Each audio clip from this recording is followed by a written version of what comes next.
Hello, everybody. Hope you're doing well today. So, a lot happened, both in the game and in IRL. Most of which I'll probably talk about in a minute, but yeah, we're continuing on through award winner Sea of Stars.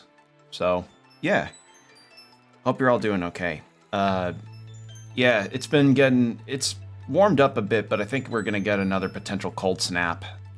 Sadly, this is one of the warmer winters we've gotten lately, or at the very least beginnings of winter. Like, it's been fairly, it's like mid-40s right now, but I'm still wearing a jacket. Keeps me nice and toasty. But yeah, hope all of you, hope all you are doing all right. We'll hop in. So last we left off, Garl had sadly departed. He's dead. And now we are trying to... We had done a bunch of steps to get to the Sea of Stars, as it's called. Name of the game. And we're supposed to go into that vortex in the middle, where the star is. And I was under the impression that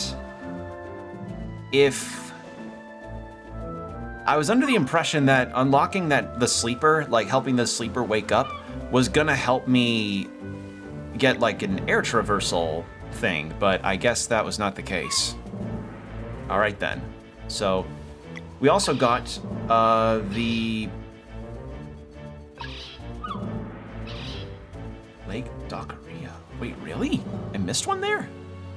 So I also got this parrot that points me to treasures that I may have missed, which is pretty useful.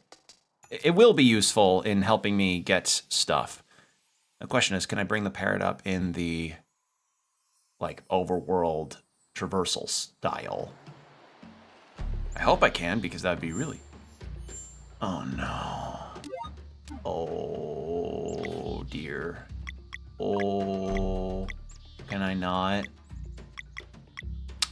Okay, well, that's gonna be annoying. Like, I understand they want us to explore the world, but... I'd like to get to pull the parrot up in the middle of everything, but I guess that's just not gonna happen. So... Like everybody else, or at least like a lot of people, I watched the Game Awards recently, and I have to say, something about it this year just felt really off to me. And it seems like I wasn't the only one that thought that.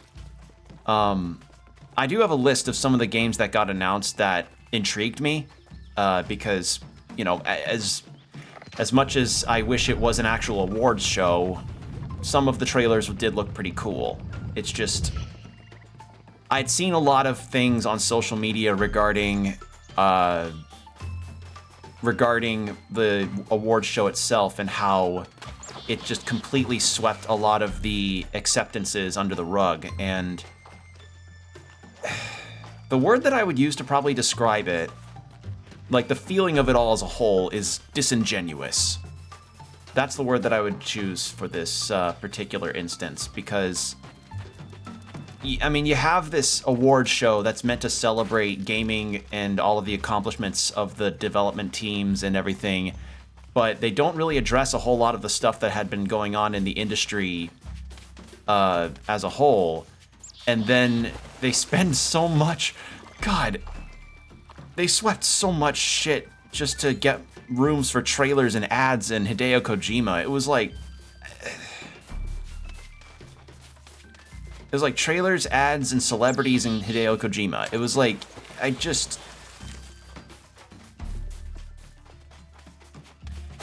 like, you can't make this shit up, you know?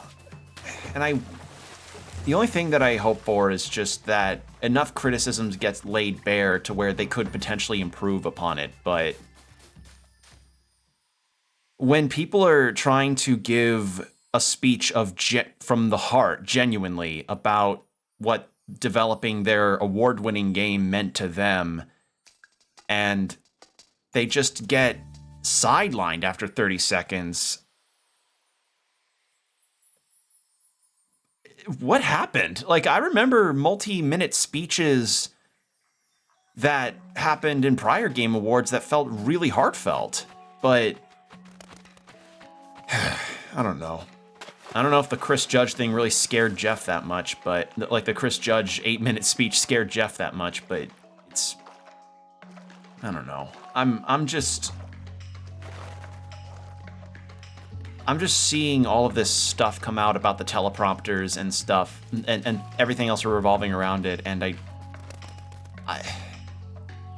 I didn't know how bad it was. Like, I thought it was suspicious how fast a lot of the devs were, like the devs and winners of the awards were just either shuffled off stage or not even on stage, period, or didn't even have a presence, and it's disappointing. But I mean, again, most that can be said is just that maybe they could end up learning for future award shows if they do, you know, learn. We'll see. That's kind of my blanket statement, I guess, about it, is that despite watching it and seeing that they did improve upon some elements, like having more security for on stage, having just generally, at the very least, like, and they had some good musical performances, I'll give them that too, but those are small potatoes, I feel, versus the larger issues that they just took so many of those awards that would have really been cool to see some words from the devs about it, and they just fucking didn't even give them the time of day.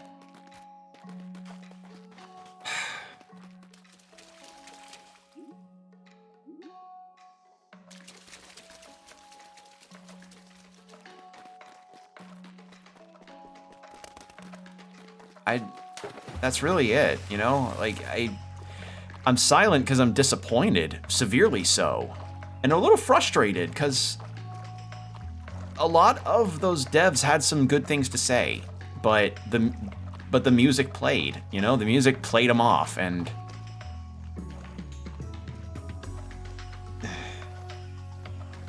it just felt, I mean, as I said, disingenuous. Just felt like they weren't really allowing that same expounding upon the game that they were passionate on.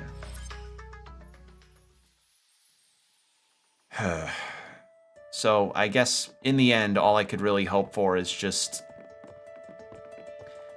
whatever they could attempt to improve upon next time, please make it so that you're not,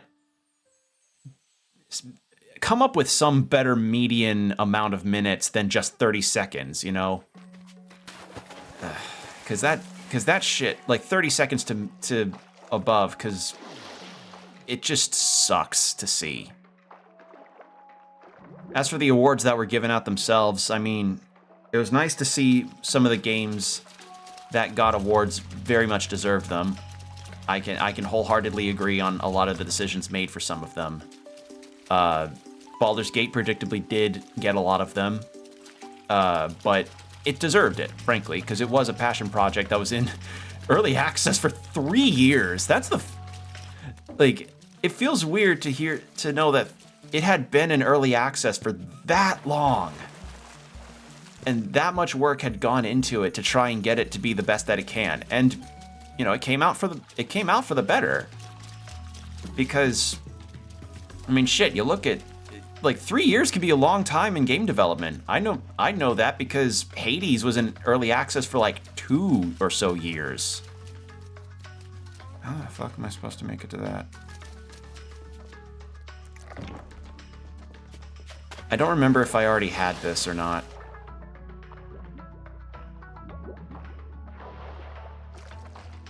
But yeah, I guess that's, like, I understand that I don't have a lot to say about, like, the reason why I don't tend to have a lot to say about this is it's something that is being reflected a lot in the general sphere of other people through social media and what have you. Just the statements about why the Game Awards is kind of falling flat in the eyes of the public and what they could do to improve it in any capacity. And that's really, that, yeah, I wish I could say, like, I want to see those improvements be done. You know, I want people who worked on the games to have more time to actually talk about their experiences and how much developing that game meant to them. I want there to be a better balancing of all the time, because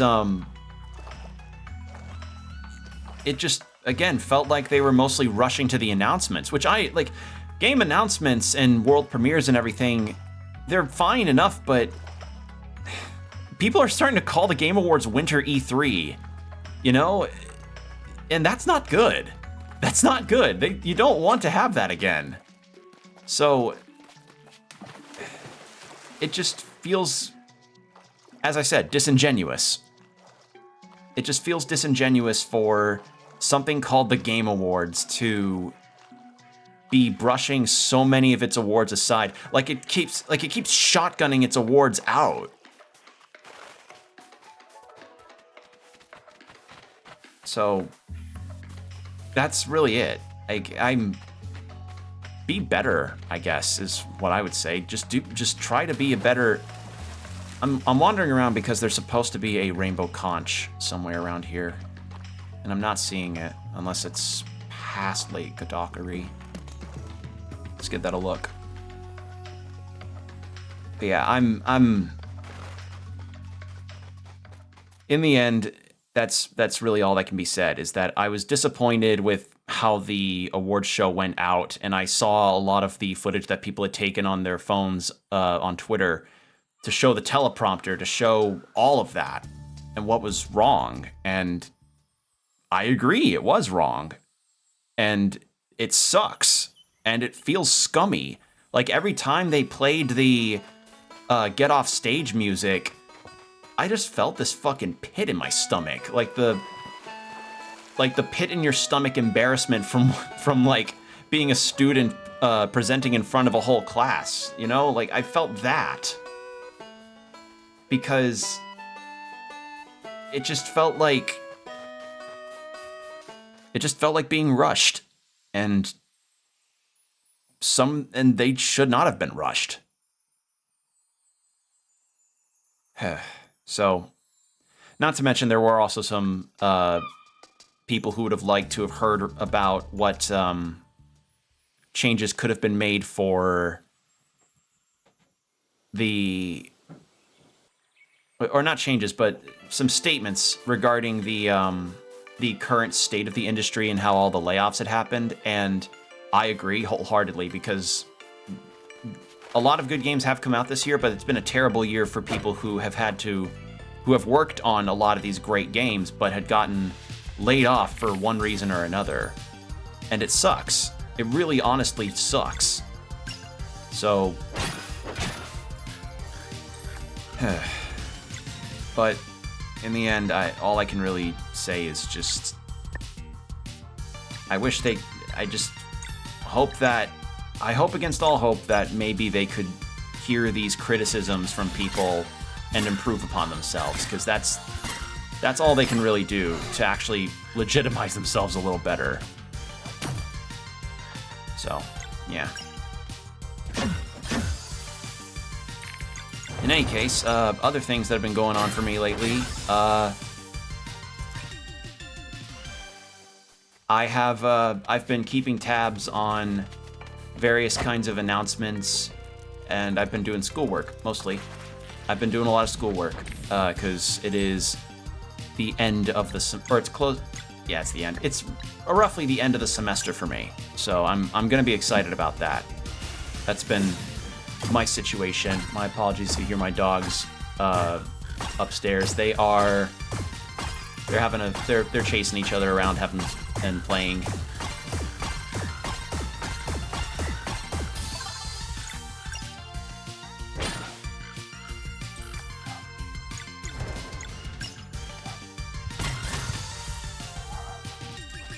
God damn it.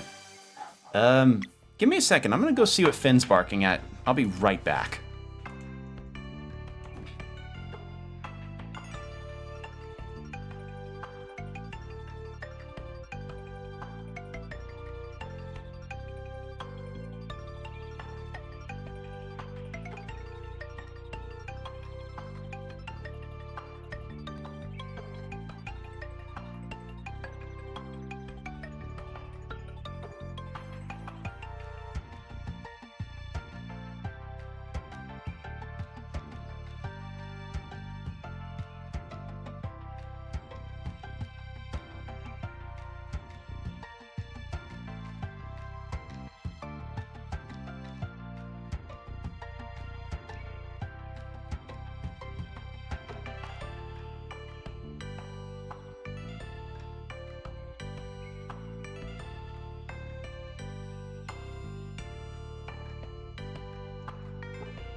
And I'm back. Sorry about that. I think he might have been barking. I think Finn might have been barking at at something in our backyard, like a squirrel or a rabbit or something. Boy, you gotta love when you gotta love that kind of thing, huh?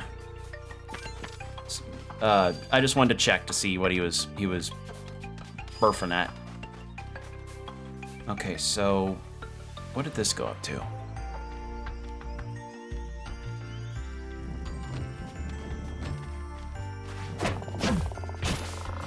Up to one of you.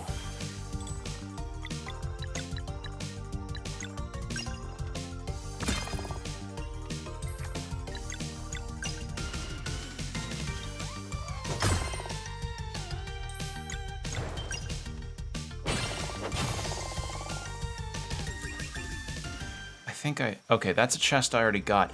Where's this Lake Dockery fucking thing? I have no idea where the Lake Dockery...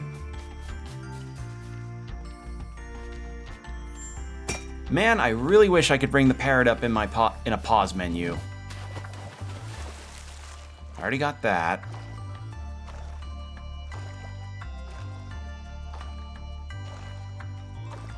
Nothing here. Yeah.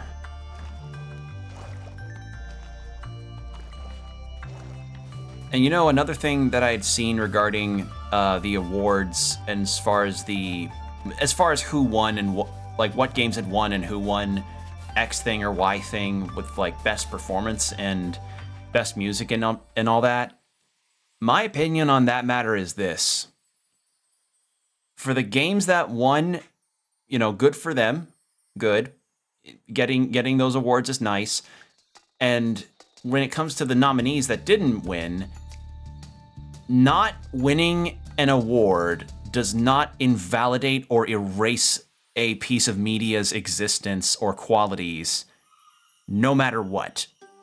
You know, like this, like it's not like a Squid Game thing where, okay, we already got that. It's not like a Squid Game thing where, you know, oh, you must create the video game that did best in X category, or else your game is going to be erased from history. No, it's not like that. Like, you know, Octopath 2 didn't even get any kind of nominations at all. And, you know, it's not like that game got erased. Far from it even. I remember people clamoring for the fact that it didn't get any nominations. And yeah, like I don't put any stock in the awards, if anything, because it's very evident that Jeff Keighley fucking doesn't. So yeah, there's my general opinion on that too. Like I remember seeing people say like, oh, how could this thing win versus this thing, or how could this thing win in this category? Like, it's not erasing it because it's still good even if it didn't win, you know? Like, it's...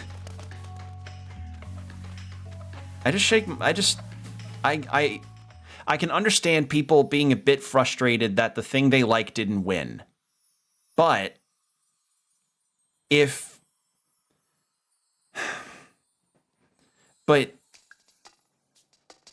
I just think that it should, like, that shouldn't be the only measure of a quality of a piece of media, of any kind of media, really.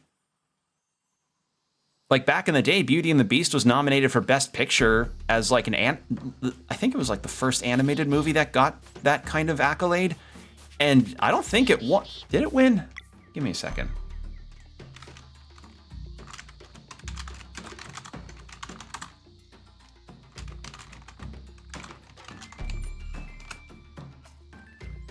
Best original score, best picture, best sound mixing. Did it win it, though? Because if it did, like...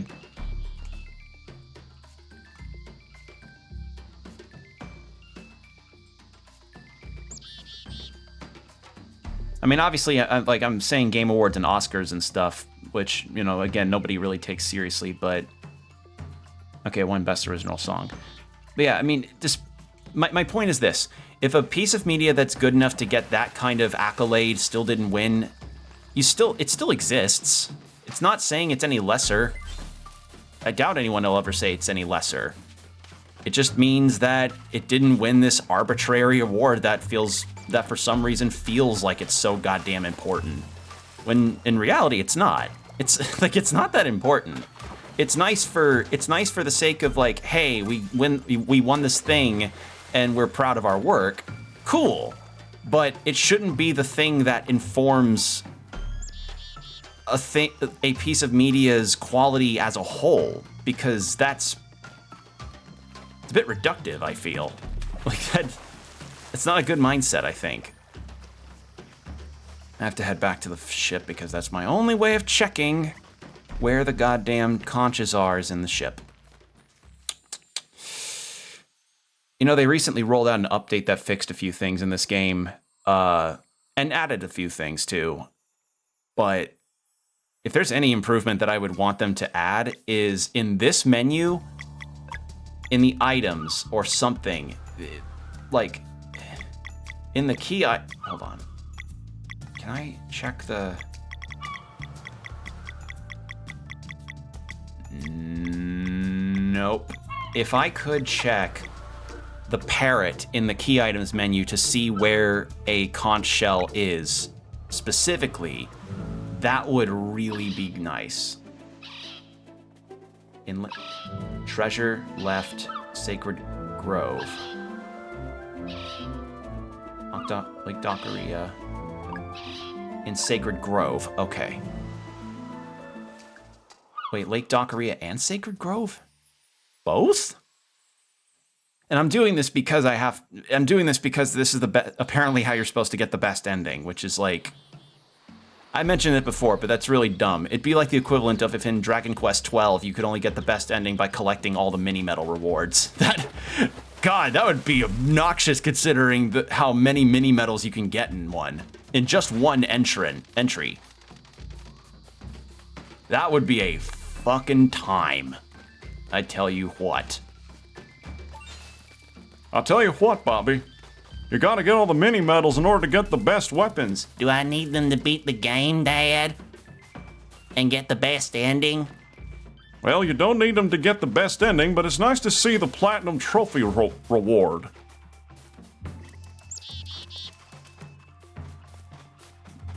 Alright, there we go. Yeah, we're gonna hop this way. So Sacred Grove and Lake Dockeria. I don't feel like I'm missing anything in either of those locations. I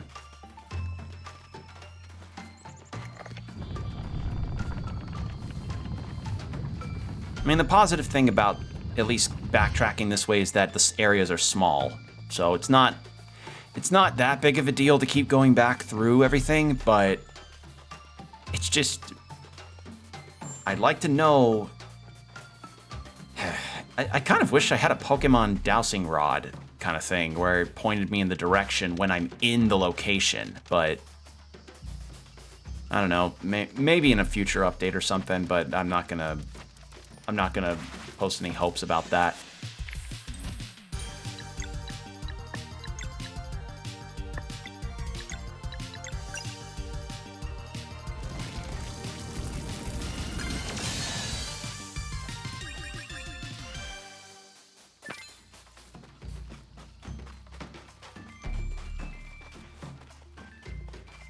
Okay.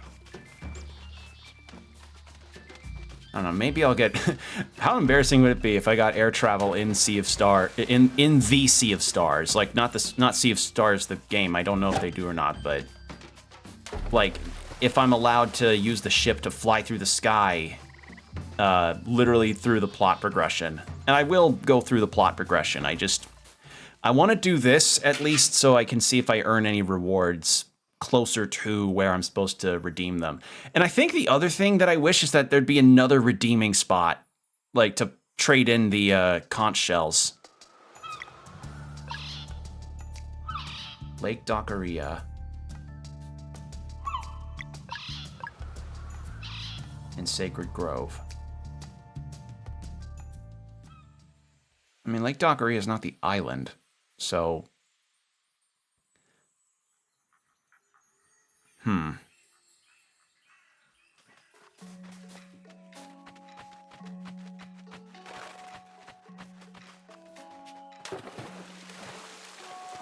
Just need to really fine-tooth comb this place for a fucking conch shell.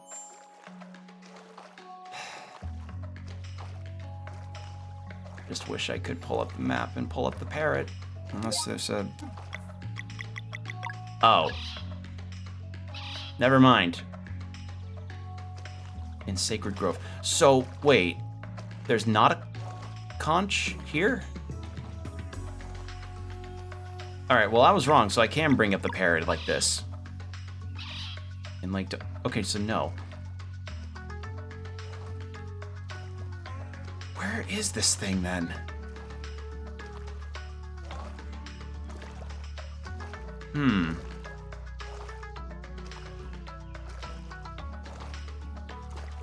And it wouldn't be in here, because this is a separate area. And I already got the conch that was here. Well, I got multiple conches here. Unless... No, it's not a separate area.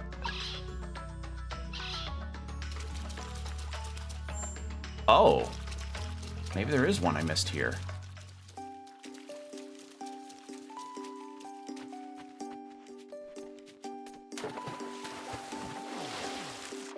Hold on a second. Let me check this real quick. Oh? What's this? I might have been to the spot already. Yeah, I did. Yep, I was. Okay, so I've been here already. Shit. Okay, down we go.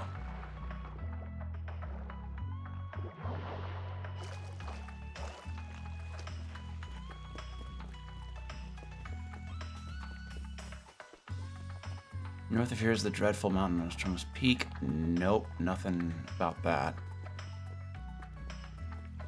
Really, nothing here.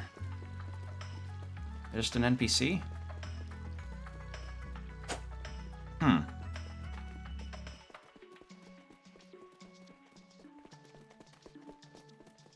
Okay, yeah, no chests.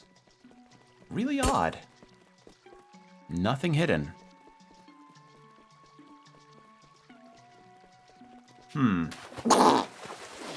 Weird. I don't see any other alcoves to do this with. So yeah, there's no conches in the lake itself, so it has to be in this village. That's like... Only thing that I could potentially think is... Nope. Nah. Maybe there's a weapon, maybe there's a... It's an item to buy.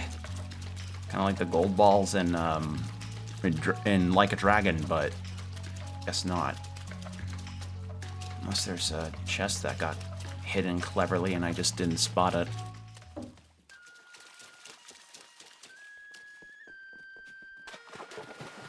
Nothing here.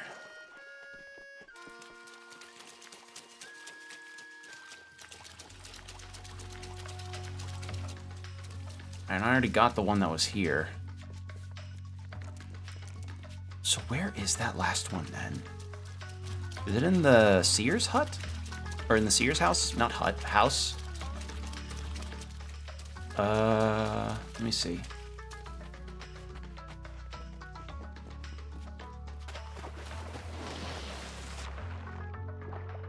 Or maybe it's something here? I feel like I've been here before. Yes, I have. I'll know I've been here when I see an empty chest. That's the... I'll try the Seer's house to see if the, to see if we find something there. But yeah, no luck so far.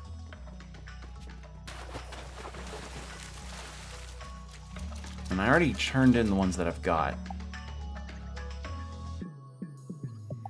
Hold on. Reward list. Yeah, next one isn't until 35. Something meta. Like, you'd expect something meta to sound like it'd be a, like a funny joke item or something, but... Or maybe like some kind of referential passive benefit item. I don't know, collectible, like, if you're gonna make your collectibles tied to your game's major story moments, I don't know, make them, maybe not make them as much of a pain in the ass to get.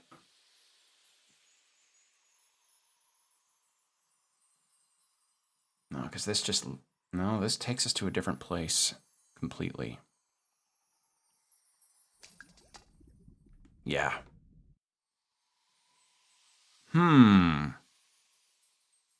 I'm racking my brain. Looks like I have to do this.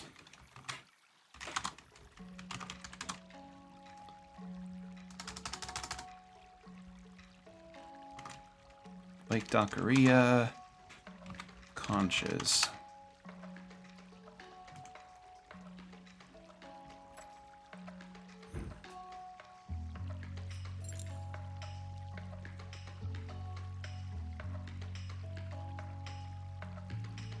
Okay, so this lists it all in order. Got that one. I think I got that one. Could always go back to Brisk later.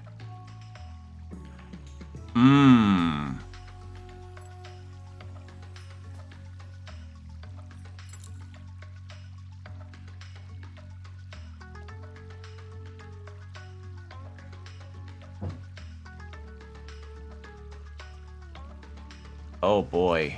Looks like one of these ones could get a little costly. Oh dear. 40. Really? One of them is... Wow.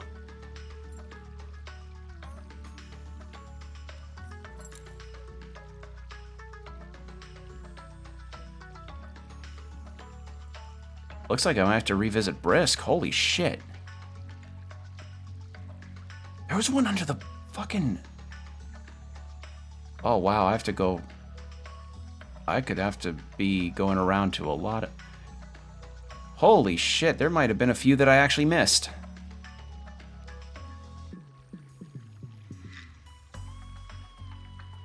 Oh, man. I don't think I'm going to be getting the best ending.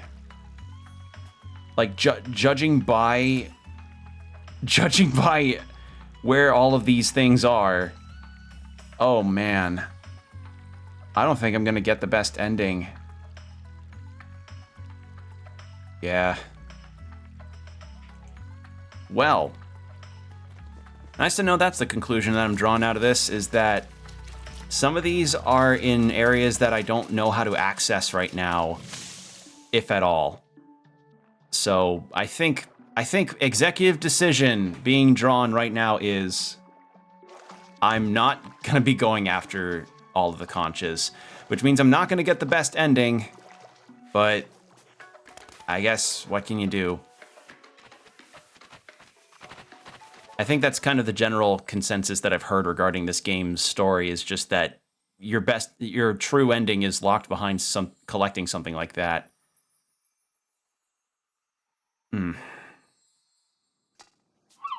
That's just not the strongest way to do it. It really isn't.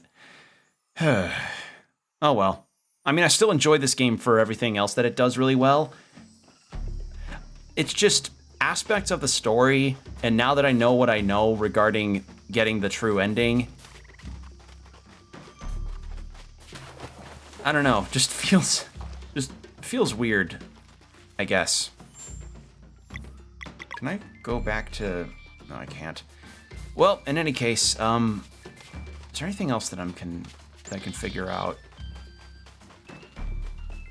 I don't think there's anything else to really grab of super huge importance right now. So we can probably just head right to the story.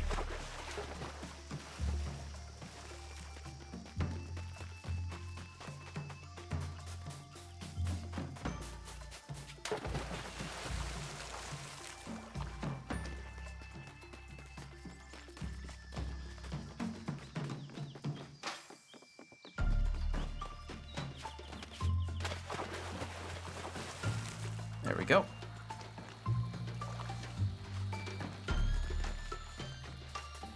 Yeah, I guess I'll just look up the true ending later.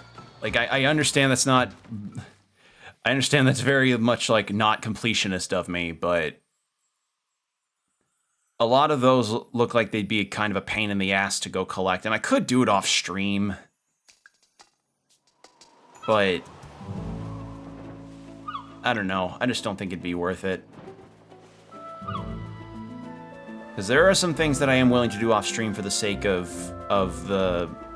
everything, but nah. I mean, I haven't even done all of the wheels stuff yet. You know, I haven't even gotten all of those, and I'm invested in doing that because I think the minigame's legitimately fun. But I don't remember if I heard that it's necessary for the final ending. All right. Here we go. So the Sea of Stars is actually a Whoa. Oh, this is cool. It's like an underwater lake. Ooh.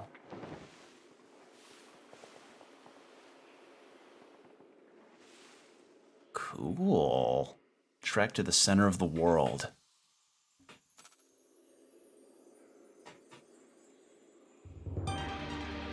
Ooh, pretty.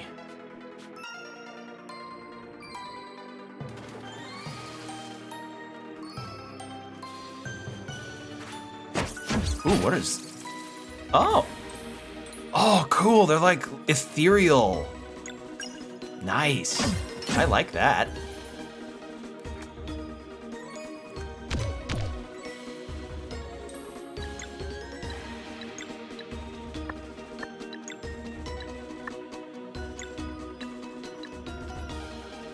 Okay, they take more damage from moon skills. Okay.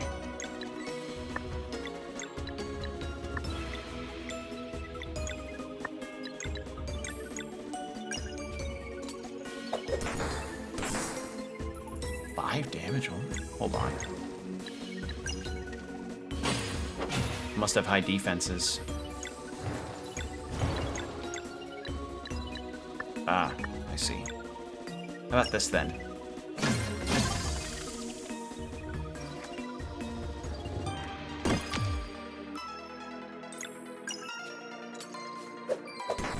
There we go.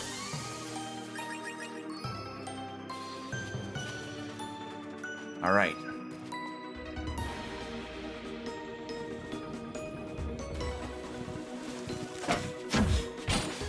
Nice. Oh, hello. How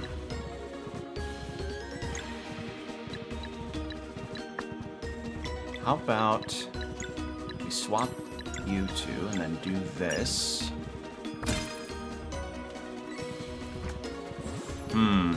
Actually, should I?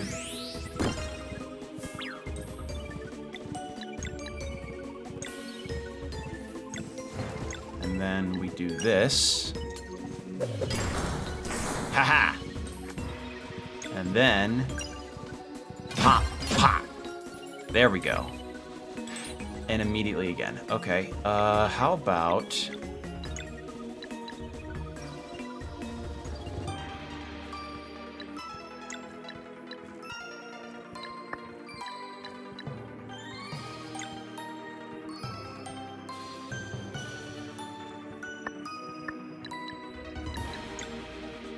I'm thinking.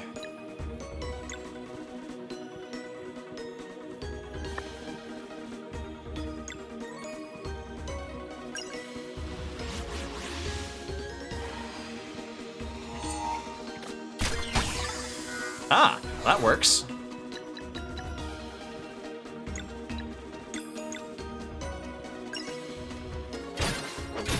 There.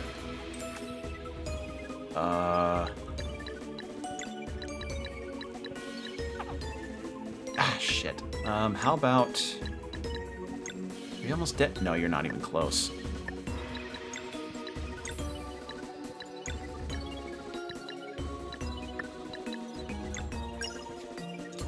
At the very least, weaken it.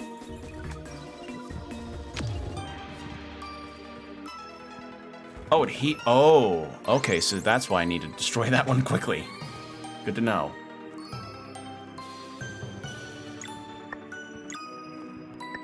Okay, sun and moon damage up, I see. In that case, how about big sunball? Boom. Cool.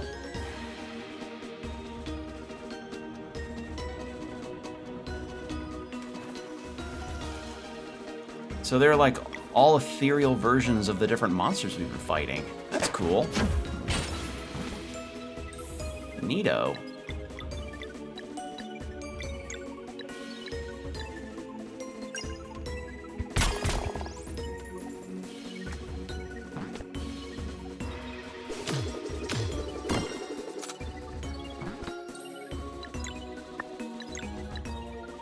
Okay, so you take more from toxic and from sun. How about... Well, actually, no, I want to save that.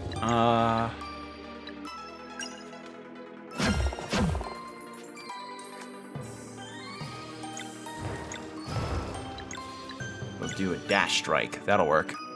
I think. Nice.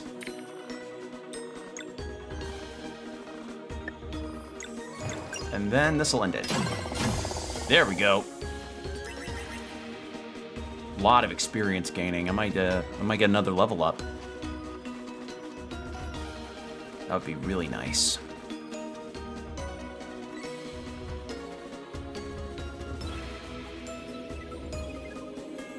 The Sea of Stars. It's the name of the game. Oh. Oh! Oh! Oh, there's no map! Whoa, cool.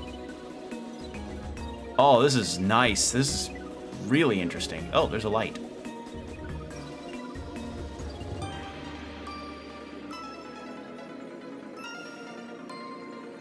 Oh, hello. Whoa.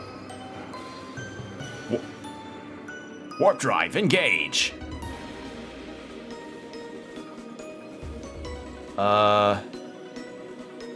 Do we have any other ways around? No islands? No? Okay then. Cool imagery though. Like the... Oh, I love this. This is really interesting.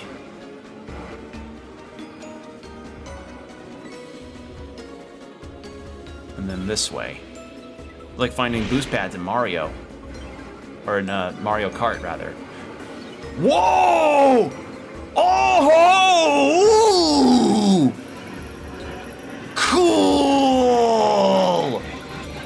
Okay, that's fucking amazing.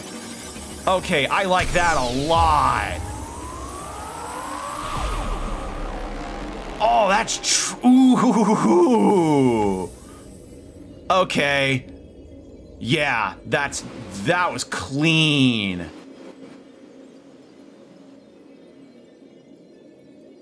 That was clean. Oh, that was all right. Nice. That was a cool little sequence. Very awesome. How far from home are we? I don't know. You literally just went 3D. I have to wonder what the perspective of the whole crew is like. Yolanda just goes like, "By God, we've reached the 3rd dimension! It's finally happened!"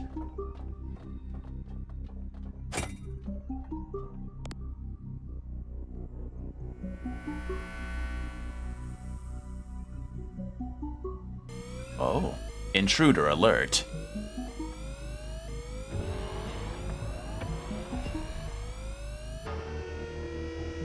Oh, yeah, I like that look. Entities from another world have breached the compound, commencing elimination. Watch out! Oh, it's a more tech. Woo! Wait! The UI's changed! The UI, the music! It's a... Cause like, the lock doesn't look the same. The UI has lines through it that imply computer, like a computer screen. That's nice. I like that. Wow. That's pretty nice. Okay, that's a good one. That's pretty good, video game. I like that.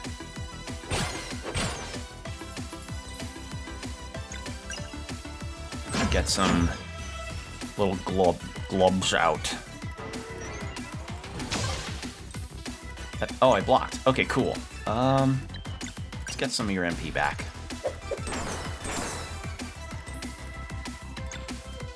How do you like sun damage?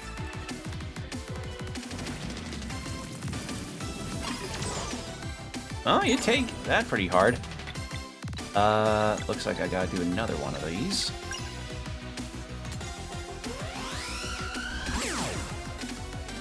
Not letting you get anything off there. How many others can go? Just Zale and Valir. Okay. How about this? I haven't done one of these on a boss in a minute.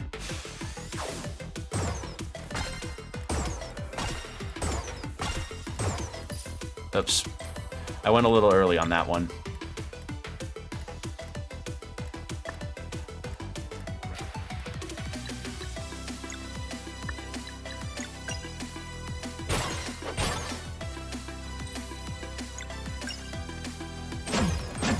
I'm gonna try that again. Oh, hello.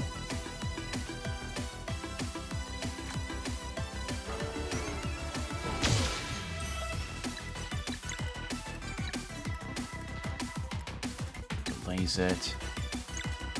Let's try this one.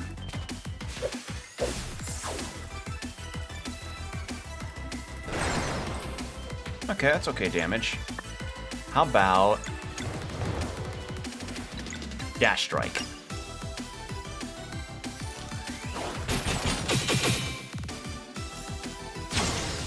There we go. His helpers are down.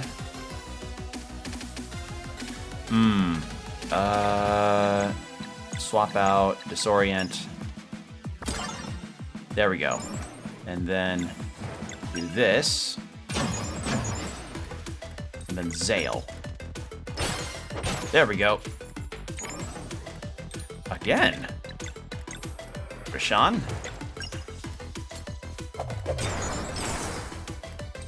You're not getting anything off there, buddy. But Moonrang.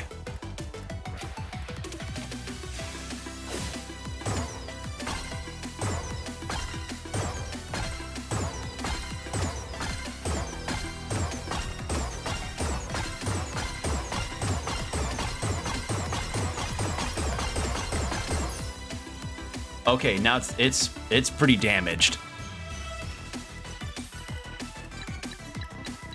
That's pretty good. Ooh.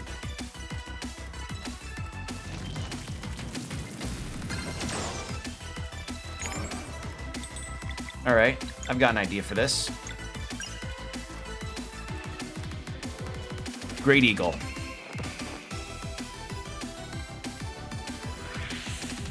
I'll drink some water while this plays.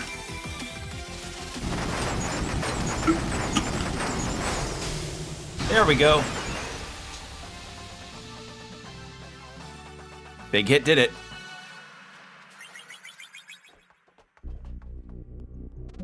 This place seems so advanced. There's nothing like this mentioned in any records.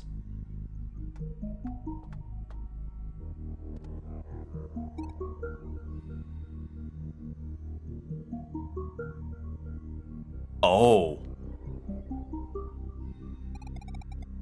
Oh! Huh. Welcome to my world. We desperately need you. Sarai, why didn't you tell us? I couldn't find the words. Would you have stuck around if you knew? She looks pretty fucking cool. Or they look pretty fucking cool. Of course, we'd be nowhere without you. You literally dropped a big attack on the dweller. Literally, their whole portal thing really did a number. My world fell to the Fleshmancer a very long time ago. It's completely lost. And above, Skybase produces nasty clouds that prevent sunlight from reaching the surface. And the moon, he sank it to the ocean. Do you understand? The moon and the sun disconnected. No more children of the solstice. Will you help? You know we will. Where do we begin? By visiting my home. I have been away for far too long. My people. Are they... like me? Yes. One by one, we were turned into cyborgs by the wicked Catalyst, a sentient evil machine.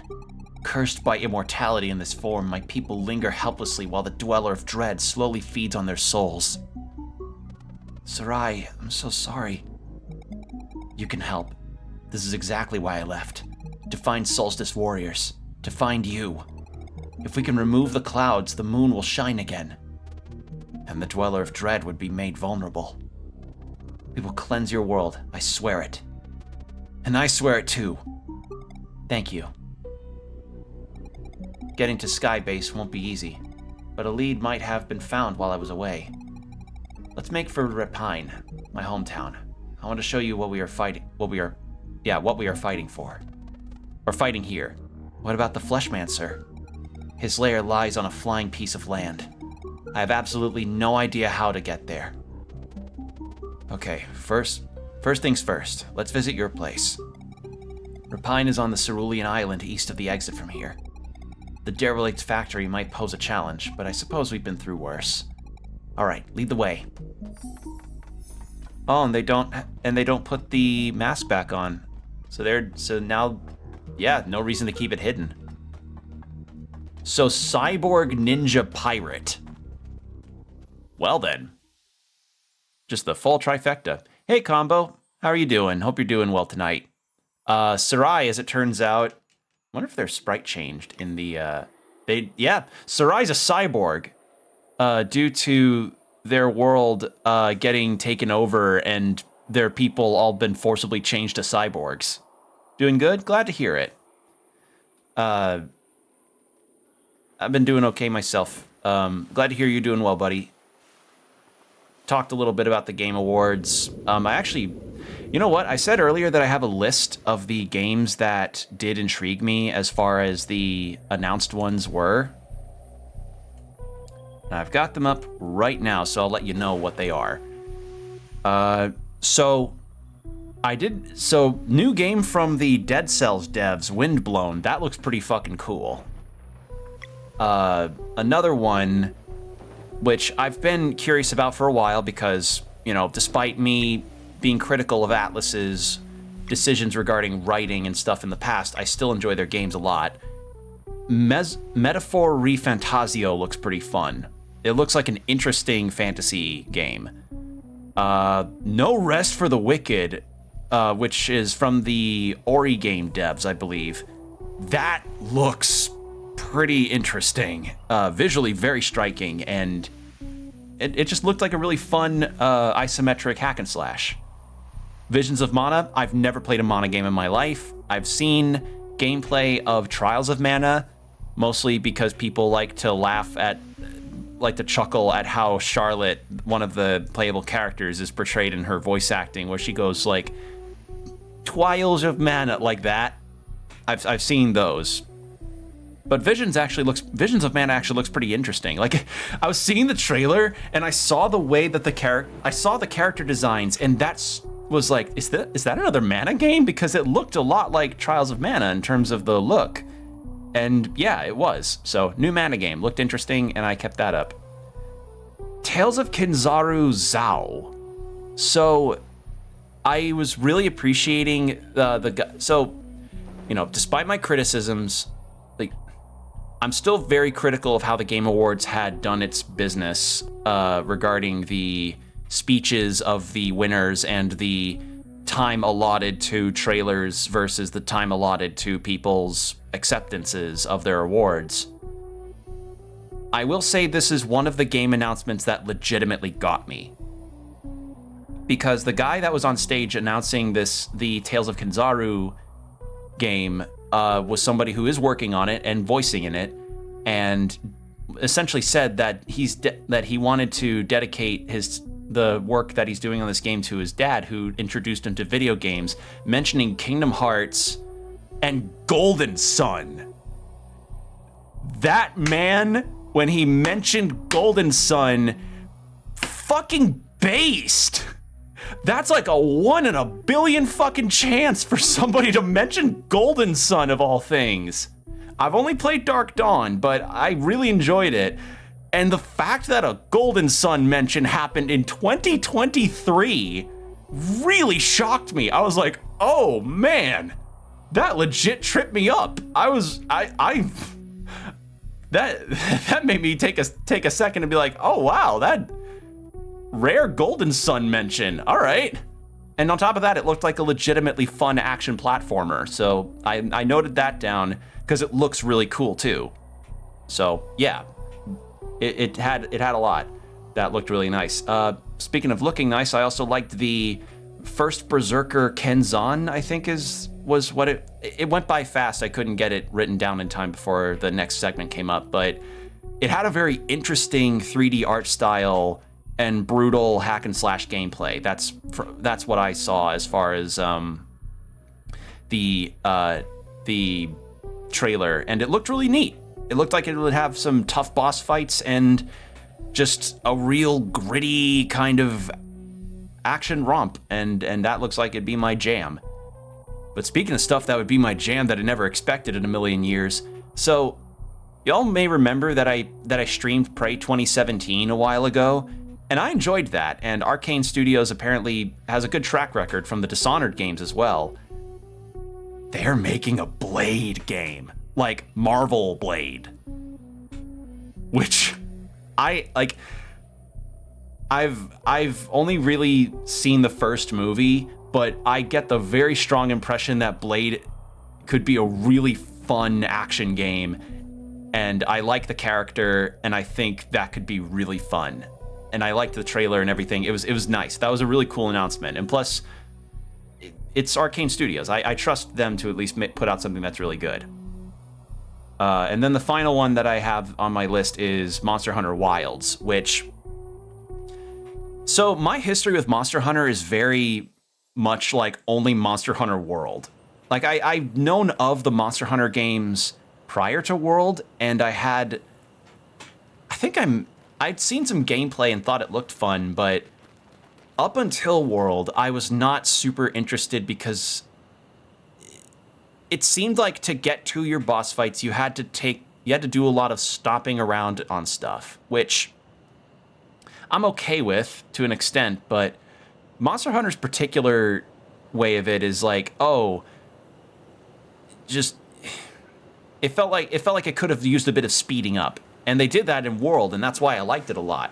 I wanted to play Rise, but a lot of other games were coming out at the time, and I couldn't afford to really give it a shot.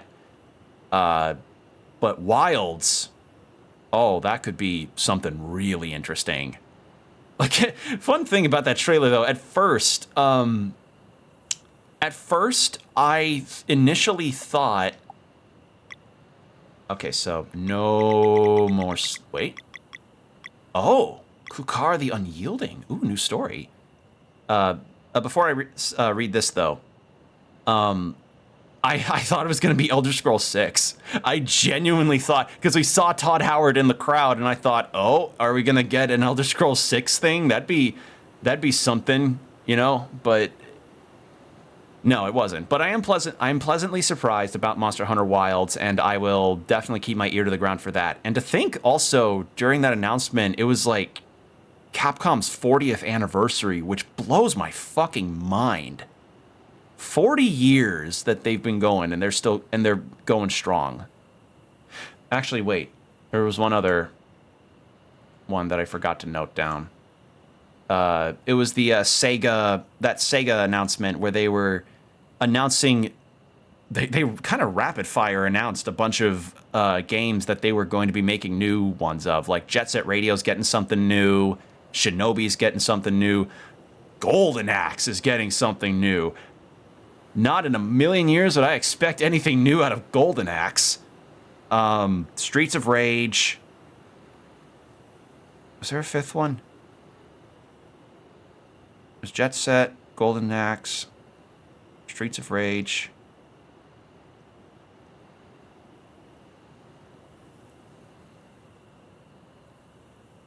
There's another one I'm forgetting.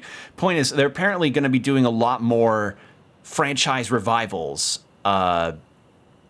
So that'll be a very interesting thing to see as the years go on, because I mean, Sega's real output this year has been mostly due to Sonic and Yakuza, and publishing a lot of Atlas stuff and publishing other things too.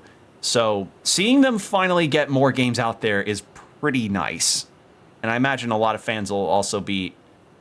God, could you imagine... could you imagine if they remade Shenmue 1 and 2 as part of that? I feel like people would shit themselves. But I don't think Yu Suzuki would just sign up on that. Or at the very least port them to... Wait, no. I think they're already on PC. But point is, I'm looking forward to seeing what else they do. I mean, hell, I would take Sonic Adventure 1 Remake as well. I feel like if there was anything that would have really, like, pulled the rug out from under me, it would have been that. But I'll be patient and wait for more on that. But yeah, I'd already mentioned earlier my grievances about the Game Awards and how mishandled it was. But those are the announcements at the very least that did perk me up a bit in terms of interest. Those are the ones that made me pause and go, okay, noting that down before I forget it, because I inevitably will, because we have to kind of live in the now instead of thinking about later.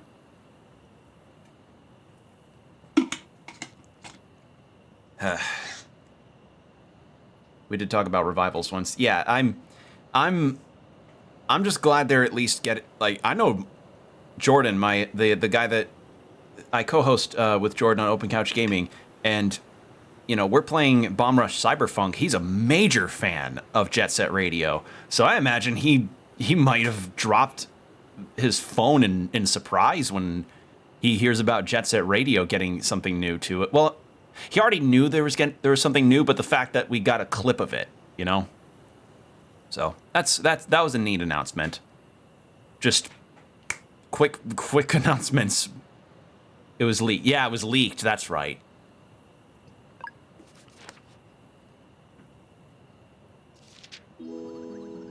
Of the many events from the time of the Ovates, I think Ovates, many consider the foundation of the kingdom in the clouds to be the most significant.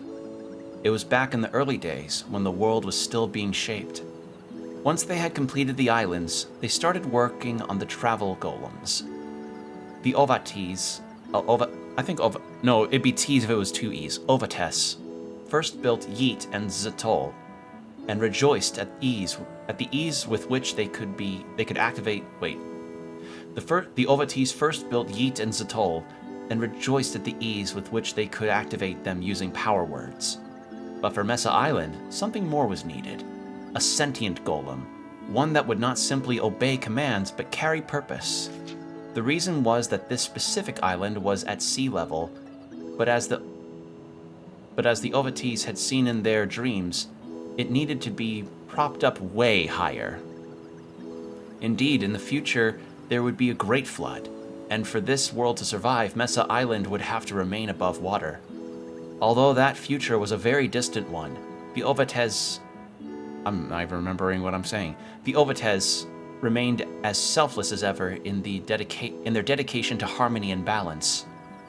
Thus they built Kukar, but alas found themselves unable to give it sentience. Ever embracing the flow of things, the Ovates held firm to their belief that their part in saving Mesa Island had been played.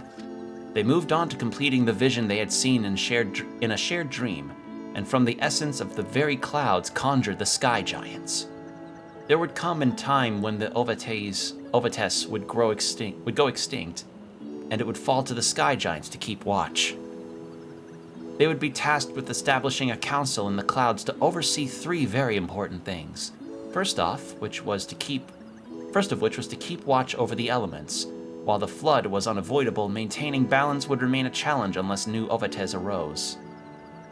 Secondly, they would be the gatekeepers of the Sea of Stars, carefully vetting those who would seek to travel between worlds. Lastly, there was the matter of Kukar. It remained incomplete, and so they would need to be on the lookout for a wielder of magic potent enough to make the construct sentient. In the end, it was the Great Eagle who helped them in this.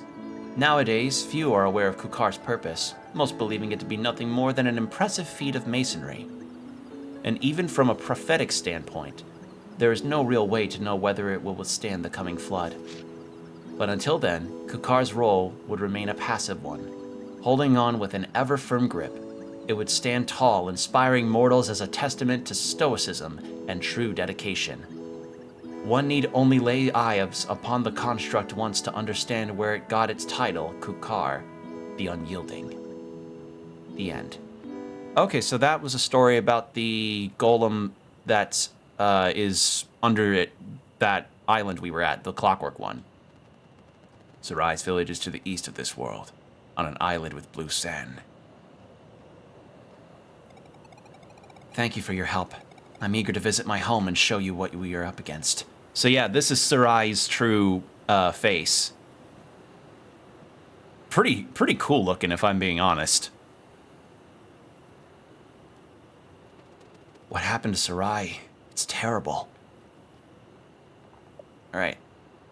No need to cook. Yeah, I hadn't...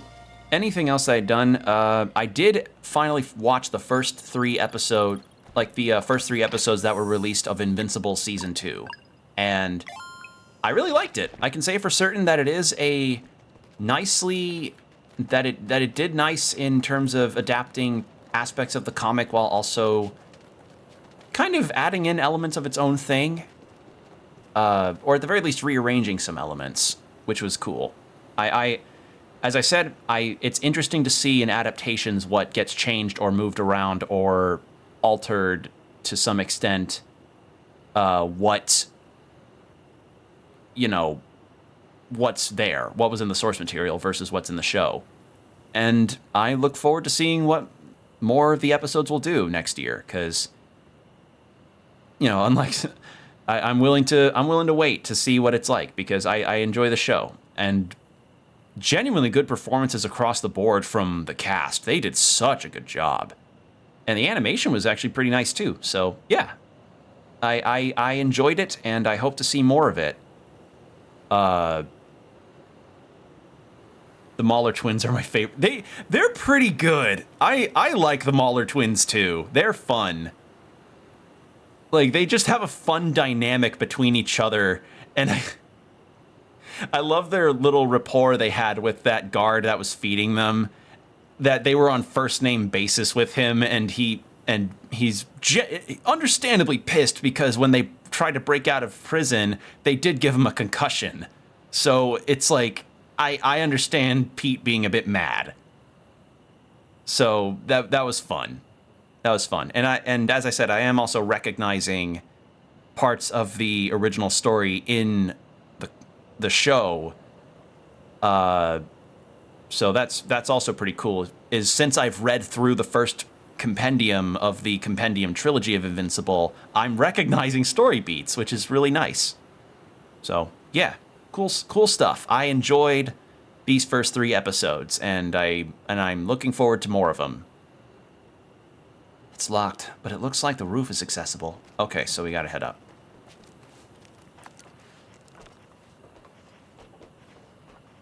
I don't remember if, I don't think in the comics Debbie, Invincible's mom, went to a superhero spouse support group. No, she didn't. Holy shit, this music. I was about to say, I don't know if it would be spoilery for me to say this. I mean, no, I'm not gonna say it. There's a parallel, kind of, in the comics that I'm remembering, but I'm not gonna say in case they actually do include it.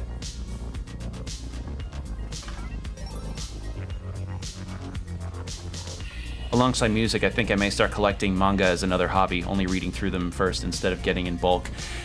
Yeah, that's fair. And there are a lot of good series out there. I mean, as a manga collector myself and manga reader, I can definitely say that it is a fun hobby. Okay, there we go. Now it's unlocked. Ooh, this track is awesome.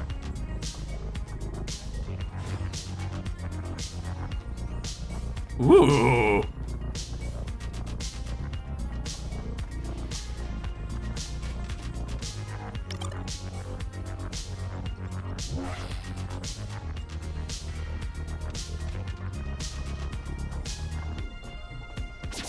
Ooh. Uh-oh. Turrets!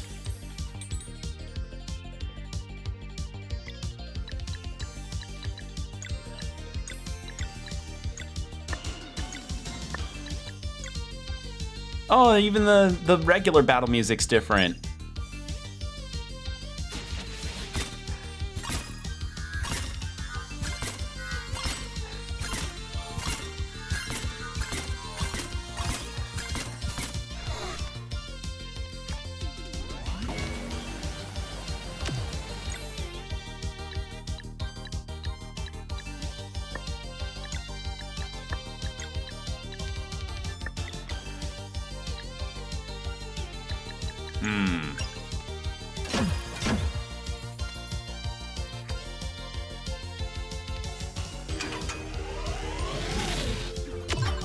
The only thing that really can kind of be a problem regarding collecting manga is that it can get expensive fast. That's my one warning, is that if you're gonna do collecting volumes as opposed to reading them online,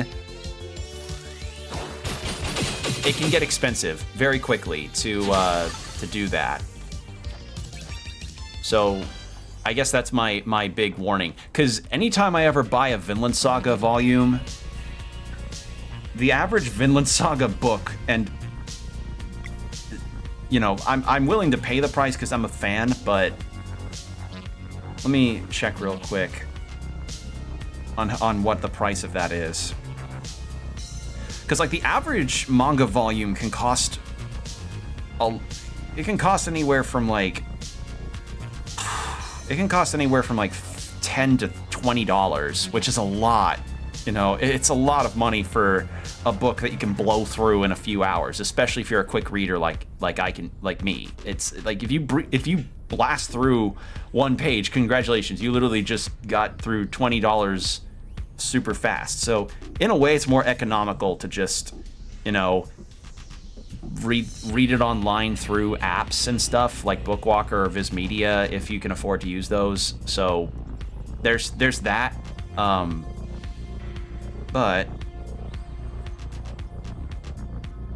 okay, so I know I just mentioned that the books for Vinland Saga can be pricey. Like they can be big books for around 23 bucks. Actually, some of them are on sale right now. Okay, yeah, it's the deluxe editions that are more pricey. But yeah, that's basically what I'm saying is collecting manga can be fun, but keep in mind that, you know, it's expensive. So yeah, collect with, just make sure to, I just hope that if you ever start collecting a series that you don't regret it later by being like, oh, like you read a series and then you don't like the way it ended, and then it's like, oh shit, I just spent all this money getting all of this manga, and then I didn't even like the series in the end. It's cool when certain manga have real people in them, like the author itself. One of them being Yomawari Sensei. He's a teacher that has gone out IRL and helped people through hard times, taught life lessons. Oh, that's cool. Yomawari Sensei. I'll take a look at that. Yeah, I like that too. That's pretty neat. And I also love the ways that manga authors draw themselves in terms of like their own post notes, I guess. You know, so like at the very end of when you read a manga, you see like a little doodle. That's just the way that the author just chooses to draw themselves in a particular style. I like that. It's cute. I just have to wonder, like, did I ever have that? Did I ever have a manga that I regretted buying volumes for? Or the One Piece author drawing himself as a fish. Yeah, exactly. Yeah, like that. It's fun to see the way manga authors do that, because it's like, it kind of speaks to their personality. Okay, ID card. Yeah, the only time that I ever really choose to collect something is when it's finished, or when it's something that I know I'm gonna enjoy and can get in bulk, like in those deluxe edition versions of them, i.e. Berserk and Vinland Saga now, because those are longer running series, and they have very large books, so at the very least for the price that you're paying, you're getting a lot of content that you can read through. Like, I have one of those Berserk, I have the first of the Berserk Deluxe Edition books, and that thing is fucking big. Like, you can, like that thing can swat cockroaches out of the air. Only certain ones I've heard a lot of good things about. Yeah. Like, Vagabond's another one that comes to mind for manga that I know people really like and collect a whole lot. That's another one. Can't think of any off the top of my head, but point is, also, yes, Vagabond, but isn't that series on hiatus? Is it on hiatus? I don't know. I actually haven't read, I think I've only read like the first couple chapters of Vagabond.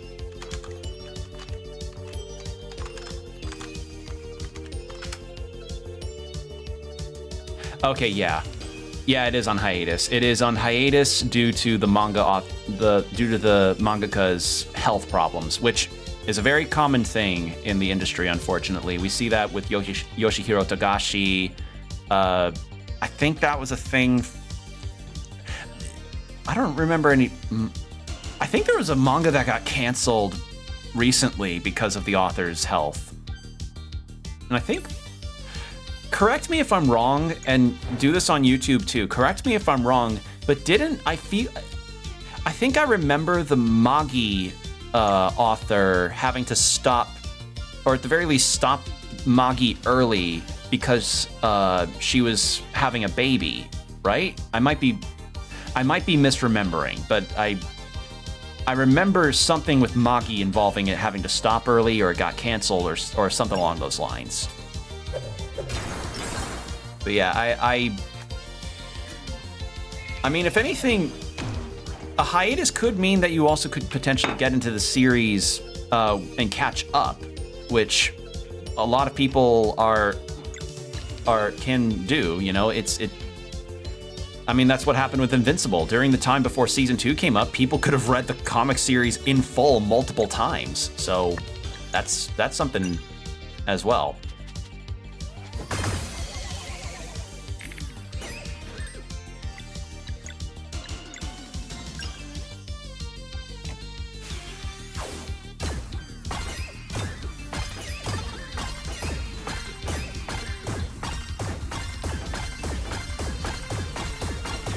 And actually, if you want to try other works by the same author as Vagabond, one of his most famous works is Slam Dunk, which is, according to some, one of the best sports manga ever made.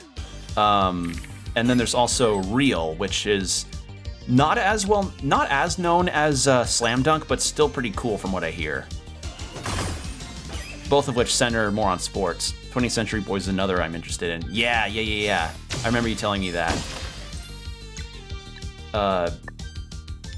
I can say that I definitely am more interested in checking out Naoki Urasawa's other manga due to just the sheer quality that Monster's been exuding for me. And fun enough, I've actually watched a bit of Monster during the time that I haven't been streaming.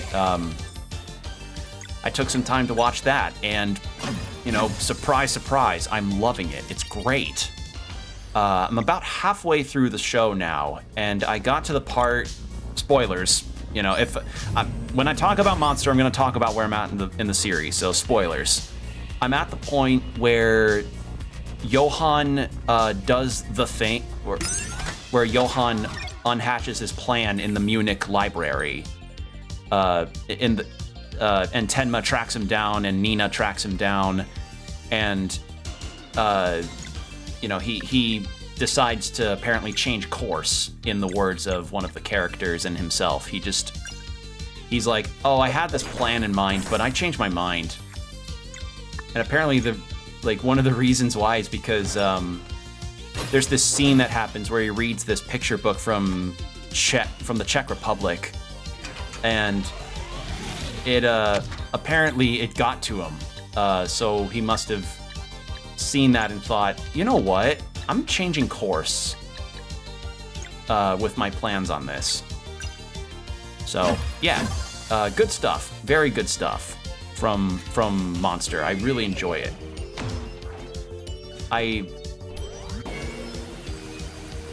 Ow. I just appreciate getting to finally watch this show that has been in fucking licensing hell for the longest time, you know? Because it's insane to me just how long that show has just been in a hiatus state. Well, not hiatus state, but like just not being able to be viewable outside of setting sail, as me and Jordan have now been taken to calling it.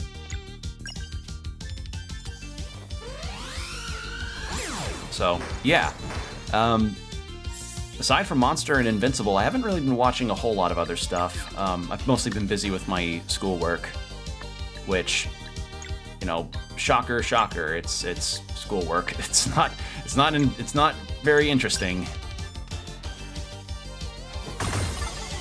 But nonetheless, I am getting through it. Everything's fine for the most part. It's just, I'm gonna be very tired by the end of it all. Let's go. Oh, magic attack, yes. Oh, mana point. Yes, please. You get more magic attack. And Zale, I'm gonna give you some more defense.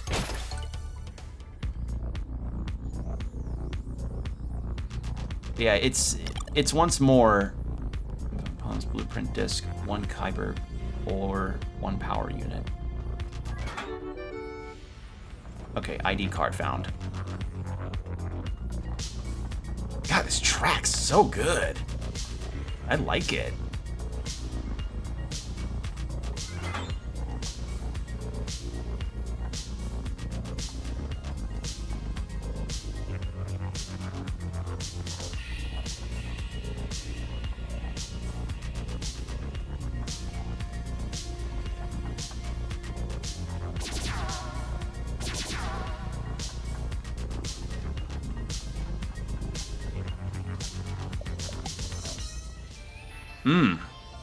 This track is...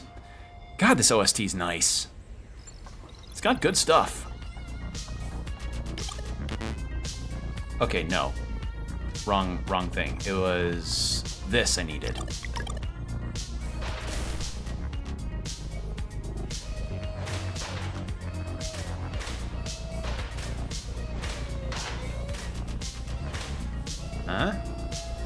Oh.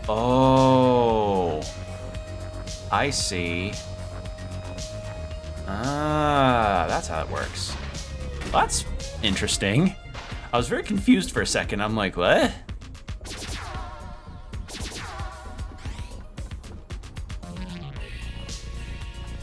Okay. Let's check these out. I can't get the drop on a lot of these enemies, sadly.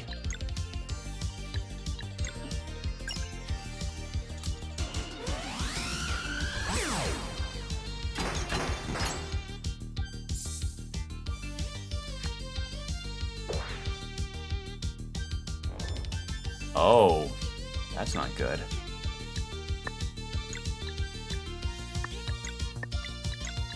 How about Sunball? See what that does.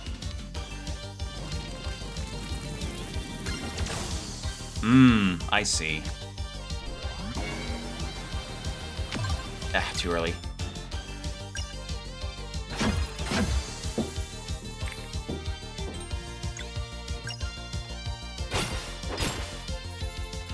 Okay, so I probably... What? Wait, then what's the shield for? Hold on, I'm confused. What?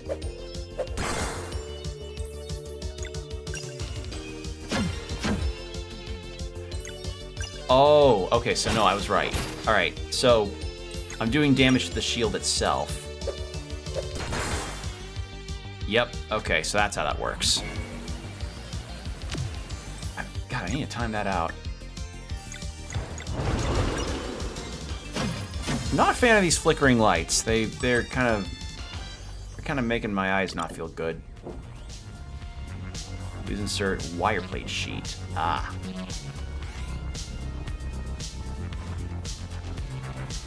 Okay, so I need something different for this. Like, I understand the flickering lights are for atmosphere, but I don't know, kind of... Flickering lights are such a fine line situation because if they're done wrong, they can hurt people's eyes, and I've seen some pretty bad examples. Like, this isn't as bad as what I've seen from others, but it's not the best.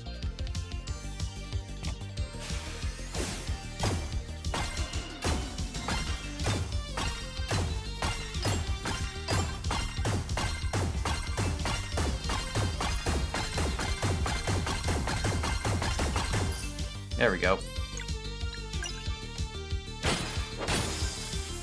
And then there, and then there. There we go.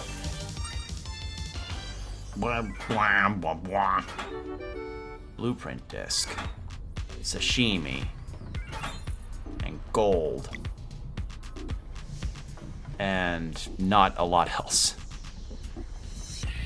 Did I make the wrong choice coming over here?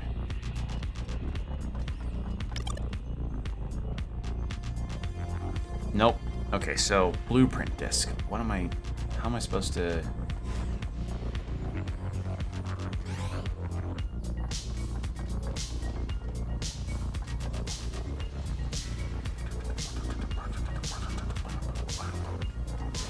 This is a good track. Okay, so it looks like I may actually need to come back to this one later. Do more crane game controls.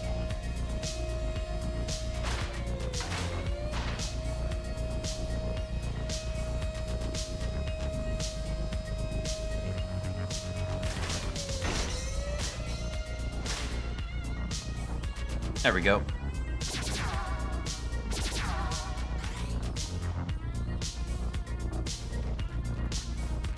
What is... Okay, I think that's just an environmental thing, but I got very scared thinking that I might have to fight that. Okay, Moonerang. You're not getting a shield off.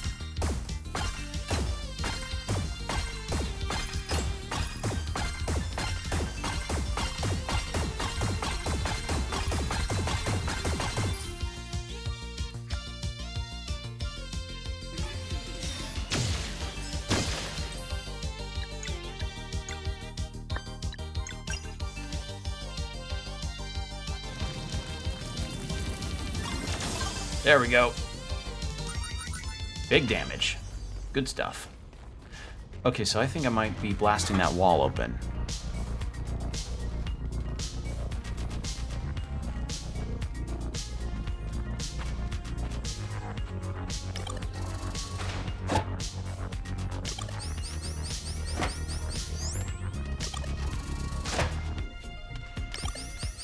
There we go. So anyway, I started blasting.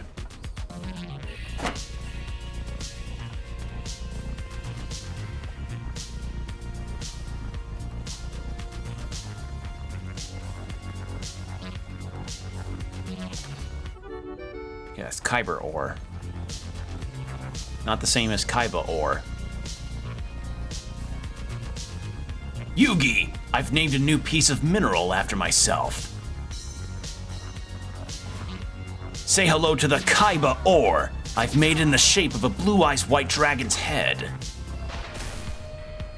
Actually, that sounded a bit more like Solid Snake. I think I'm kind of mixing up my voices here. Like Kaiba and Snake are starting to kind of mix together a little bit.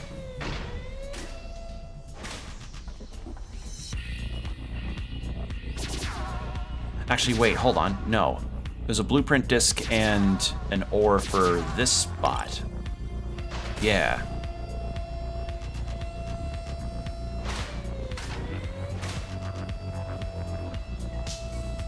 Here we go.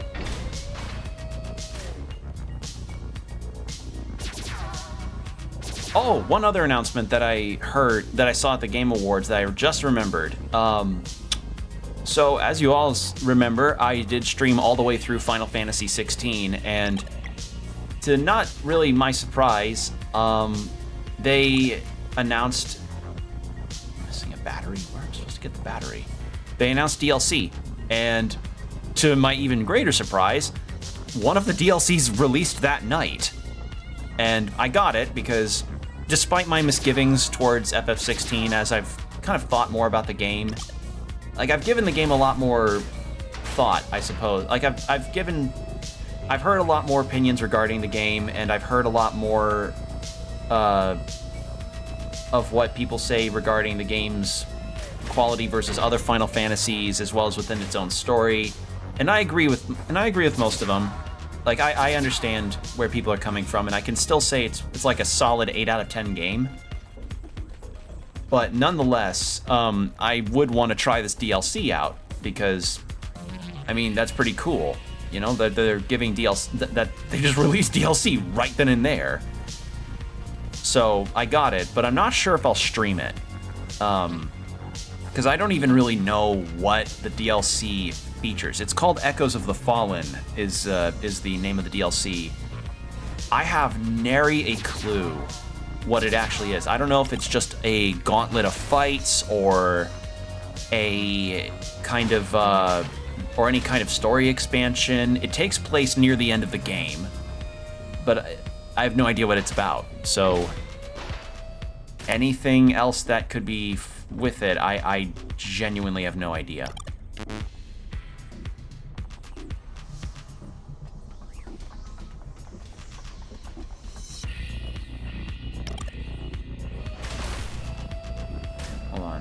Required to use the laser. Might be missing something here. I think another DLC announcement that really surprised me. I've not played any of the recent God of War games, but I will give absolute fucking respect to the God of War devs for making what seems to be like a combat-focused DLC that's free coming out later this month. Like, that is a very, very, very cool thing that they did. I will admit, it's just one of those things that you did not expect to ever show up. I didn't realize that DLC was even being developed, but the fact that they're releasing that for free is pretty awesome of them. I will 100% give a respectful golf clap to that. That's always nice to see. For safe handling. feel like I'm missing... Yeah, I really feel like I'm missing something here. So I'm supposed to be gathering components to make something.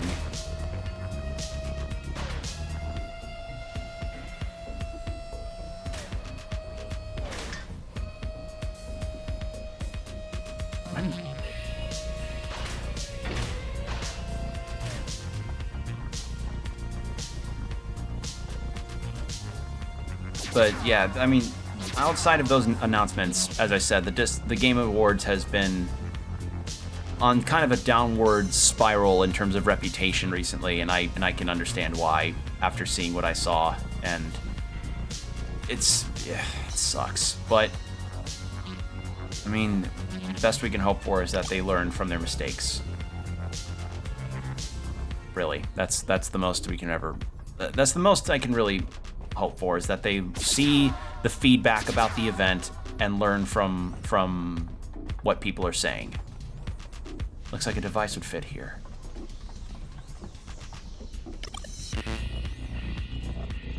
Camera mesh battery required. Please use laser crane for safe handling.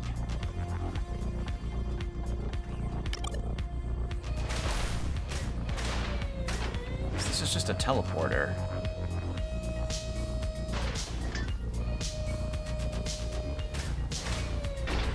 We need to construct the battery, but I don't have the other material that I need. We already went through everything here, I think.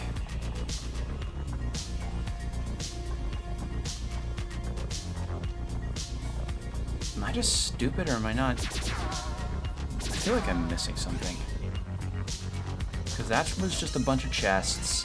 That's just a junk room. Oh. God damn it. It was that fucking simple. I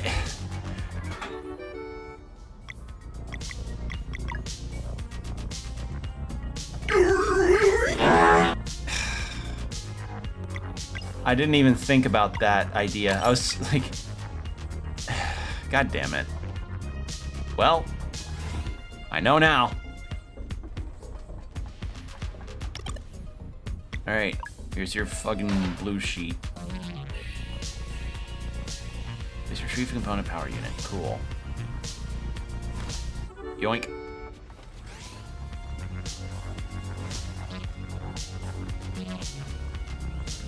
Okay, so with that done,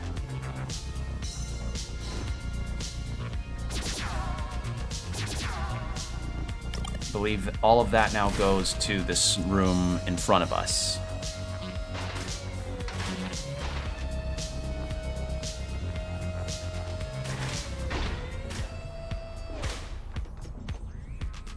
All right.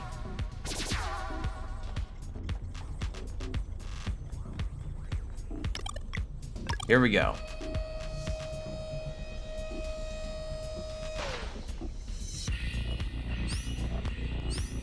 Processing. Camera mesh battery not completed yet. Please update Windows. Watch that happen. Watch a Windows update have to go through. Please use laser crane for safe handling.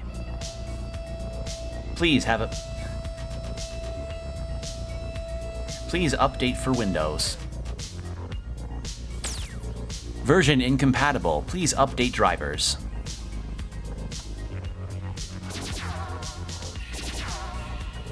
All right. There we go.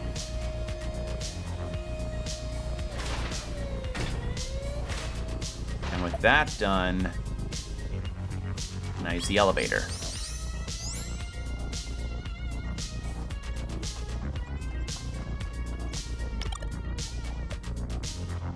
Actually, not yet. How's my health? Let's rest, save, and then we'll move. And we'll schmove on.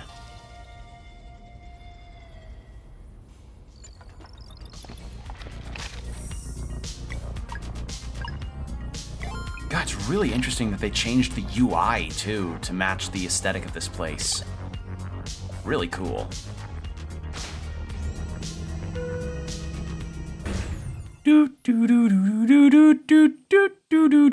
Like it just plays really generic elevator music.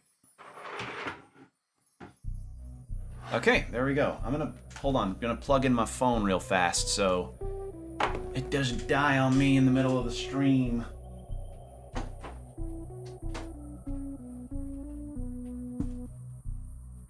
There we go. Okay.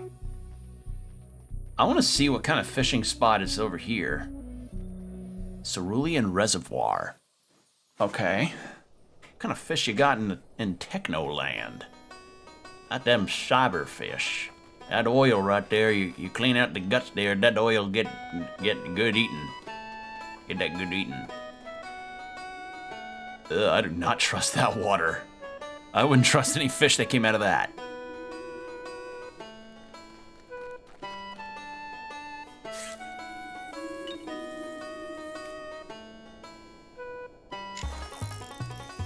Ew. It's polluted.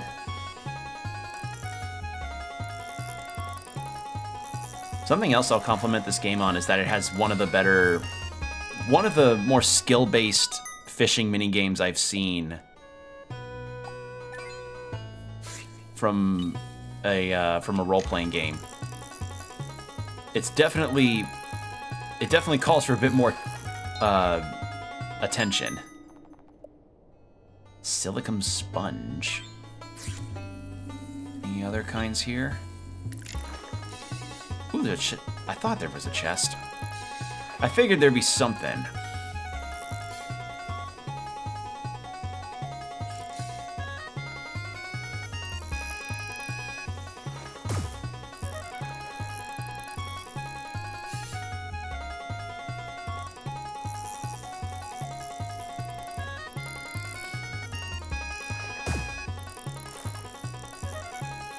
There we go.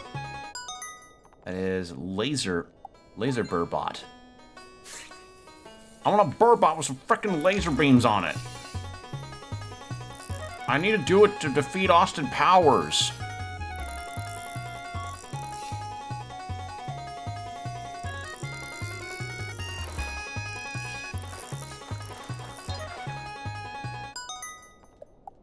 Another one of these guys. Oops.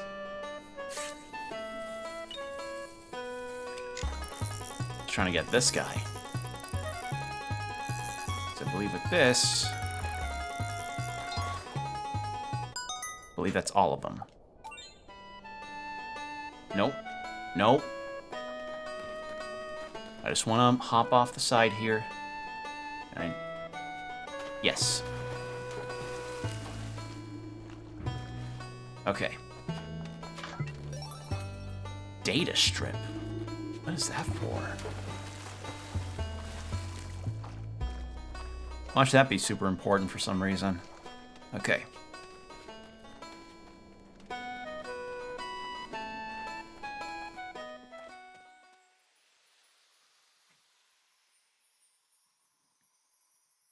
So, time to go to the village.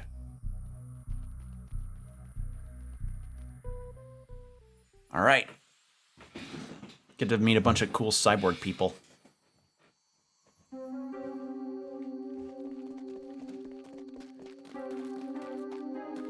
Anything off to the side here? No. Oh, that's really cool that the characters elevate, go up and down. I don't know the opposite of elevate, but I guess decline. They elevate and decline alongside the dunes like that. See, despite my descent, thank you. They ascend and descend depending on the level of the sands here.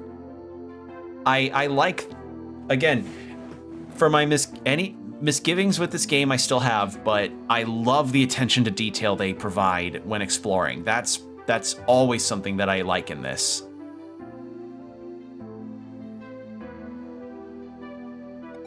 My house is all the way up. We can make our plans there. Okay. Okay, so you have the best real estate. Hey, it's the inn. Do you have wheels here?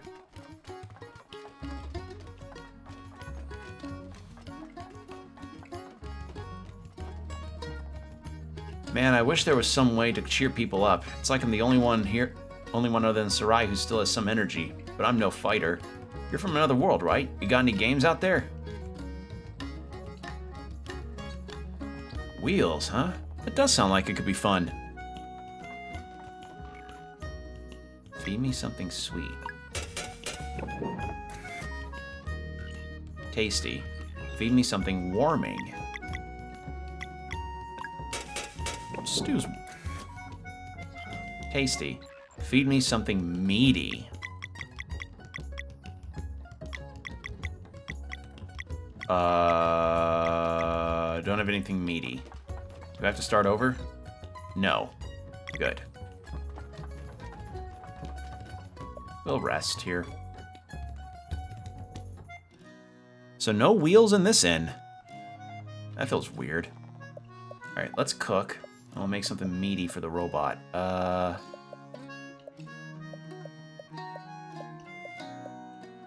Wait. Really? I thought we had something.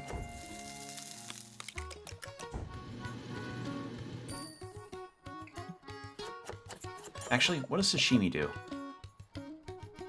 Well, that's pretty good. But I want the KO revival. That'd be useful. There we go. What happened to Sarai is terrible. I don't think they have anything new to say. Even the campfire is all digitized, too. Alright, something meaty. So I imagine a roast sandwich would work. Tasty. Feed me something light.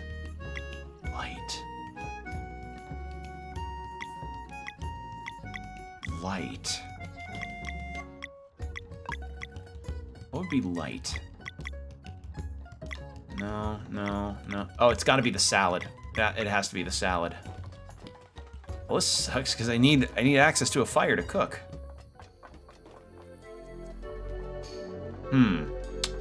Well then. Oop. Ah, good find. There's no peace left in our hearts.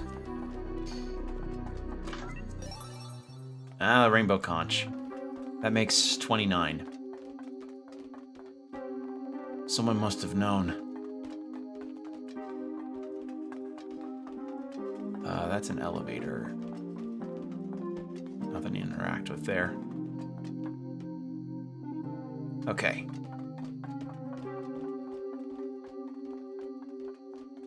What do you have to say? Sarai, why would you return? Oh, did things get worse here? Must have. They did too much to us. Alright, is this your... That makes 30. Okay, yes, but I can't... If there's anything that I definitely can say about this game is that I have not been able to readily afford new equipment a whole lot. Like, I have been very broke for most of the game.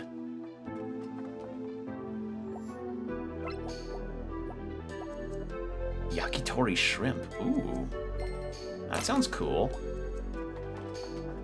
I mean, I'm fine in terms of damage and everything. It's just... In a whole, I'm still... Like, not a lot of money I've got to get new stuff. I still see it in my dreams. That town, Silent Hill. I want my way to my mind back. Oh, God. I wish that I could give up. Pudding chômeur. Ally. Oh, that's pretty good. Ooh. Can I talk to you? Get it out of my head. Oh. Well then. How can I go on? I don't want to stay. You should have turned the other way. So something went wrong here. I used to feel... Yeah. All right. What do we got? Good morning, Cedric.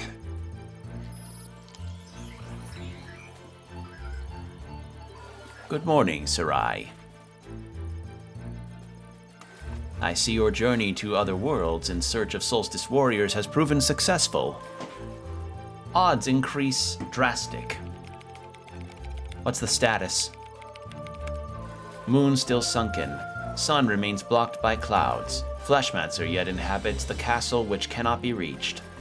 Active threat, Dweller of Dread. Any recent events? Fleshmancer activity detected a few days ago. Fleshmancer left briefly for another world, returned with a new monster lieutenant named Ilisan Darili?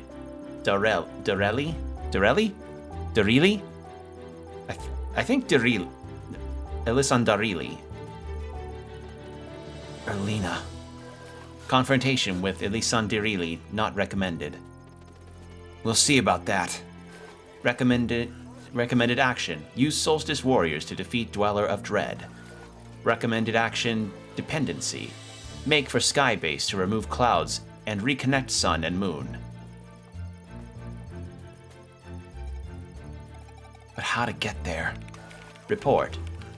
Surveil of the Cerulean Expanse continued while you were away. And? Faint energy was detected, concordant with old records about the dead of a forgotten race. Rumored builders of the Speedball network might know a way to bring it back online. Analysis of rails and ramps confirms Speedball network as a potential route into Skybase. Recommended action. Follow survey probe through Cerulean Expanse and investigate signal. Shot analysis long. At least we have a lead. Presence confirmed of servants to the Queen that was. Confrontation likely unavoidable. Don't worry, they can fight. Probe calibrated. Will be faster to show objectives of interest. Good luck. You know, Valir and Zale are really taking the new tech stuff here very well. Like, they're seeing technology that is decades possibly ahead of their time, and they're just kind of, like, I understand they have a mission and all that, but no things of like, hey Sarai, what is that? Could they really be somewhere in there and still alive somehow? One more thing, Cedric. Yes?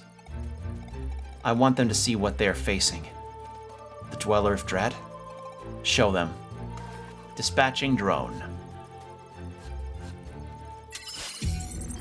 Oh!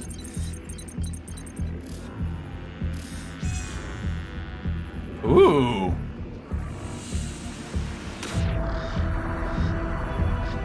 Oh, it's underwater.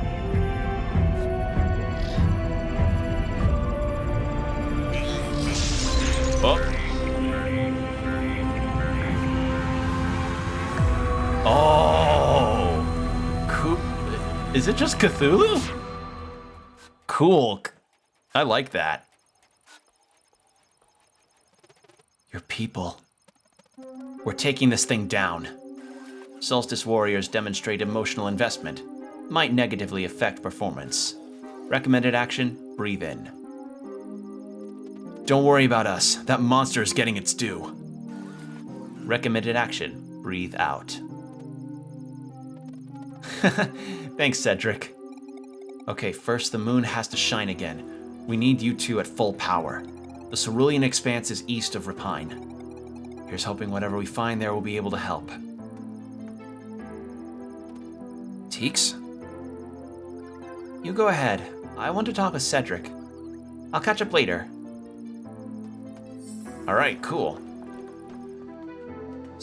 Yeah, the 2D cinematics of it are very interesting. I like the inclusion of them to emphasize cool plot moments.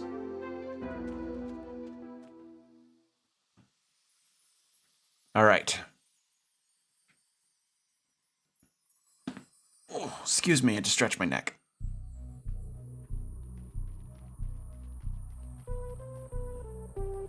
All right. So we've got big old desert dunes to go through. Oh, I just noticed that the water's got pipes below it.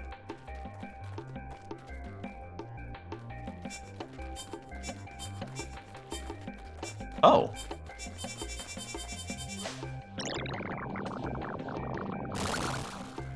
Oh. See, if only I had one of these for the rainbow conches. Unless I can use it for that, which would be cool. It's this way.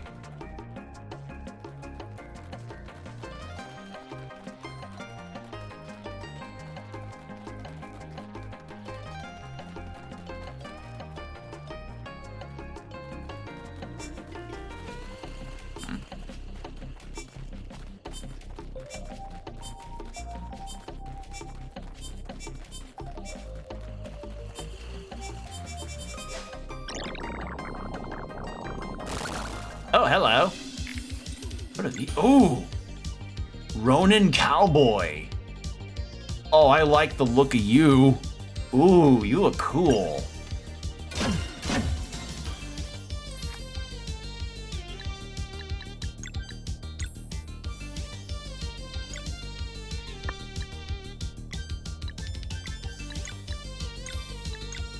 Oh, I like the look of these guys.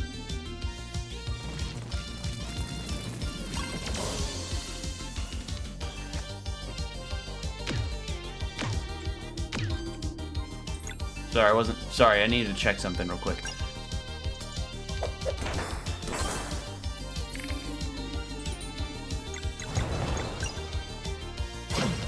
Oh, that's a cool looking enemy design. I've mentioned it before, but I really love the way the enemies... I like a lot of the enemy designs in this game. Alright, I'm just, I'm checking on... I don't know if I'm going to be missing anything or not if I'm not checking certain spots.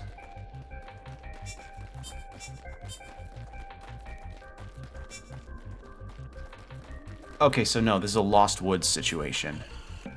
Yep. It's very much that.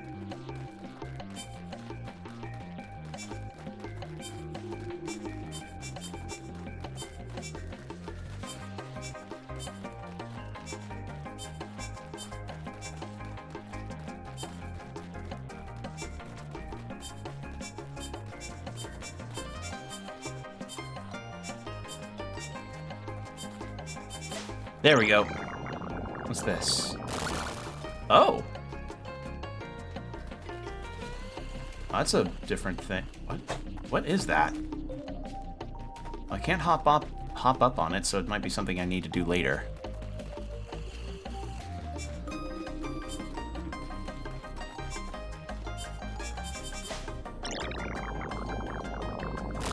Uh-oh.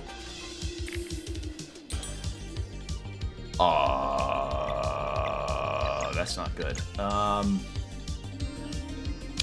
Well, looks like they're putting shields up.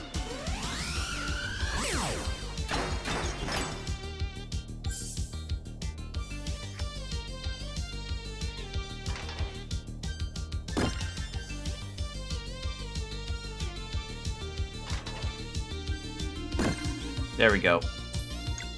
Okay, so they blow up when they attack with that move. All right, good to know. And knowing this game, they probably don't count for experience if they destroy themselves that way. Never mind, they probably do.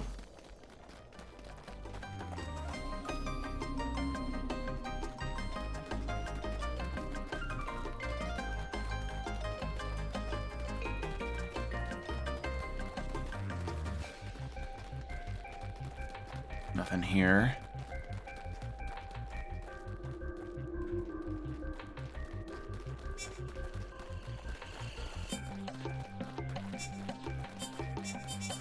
What's over here? Oh, hello.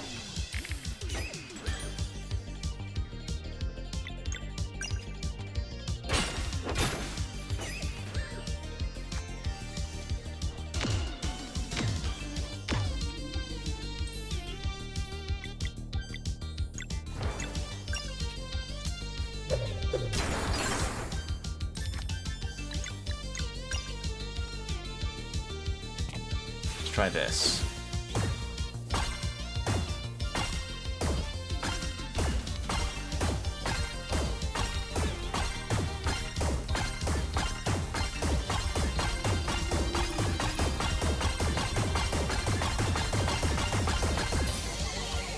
Beautiful.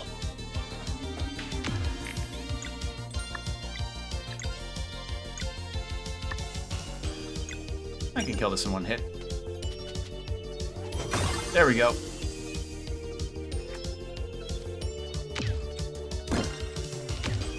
It's hard to time.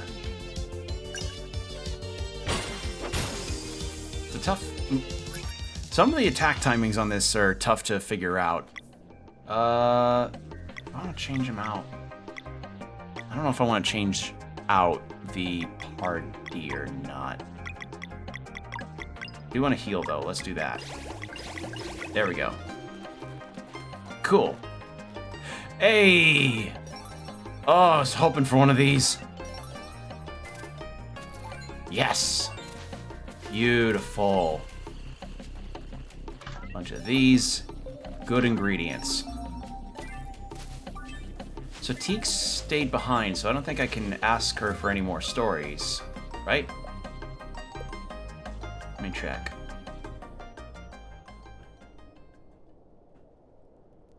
Oh, nope. Right here. Anything new? No. Okay. Just wanted to make sure. Didn't want to potentially miss on any cool lore. Because I will also say the game's lore is also really nice.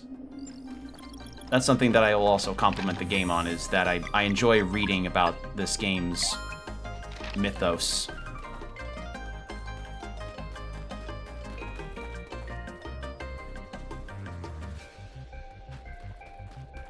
Okay, so I think the center one just takes me right to... Nope. What determines my direction here? Huh. This is definitely something.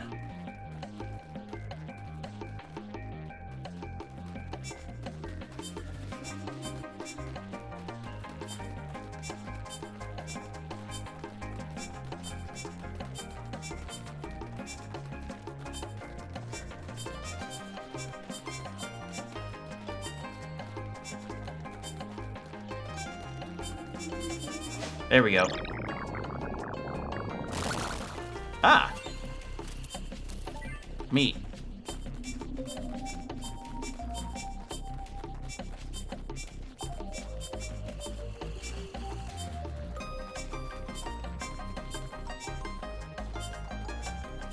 I'm gonna try this way. So I'm guessing this tells me the direction to go, right?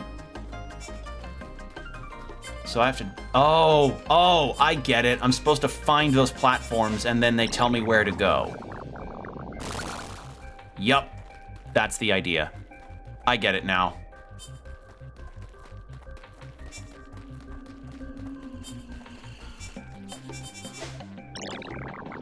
It's just a matter of actually finding them is the thing.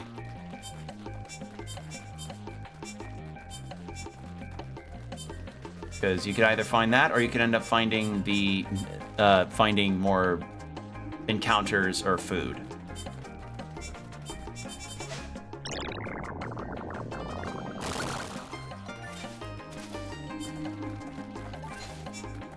Potatoes. Okay, cool. This is neat. I like this idea. It's pretty cool. Cool way of puzzling this place out. Ah! Crostade. What's a crostade? I've already got... I mean, unless I can, I don't know, get an encounter and then use up a food.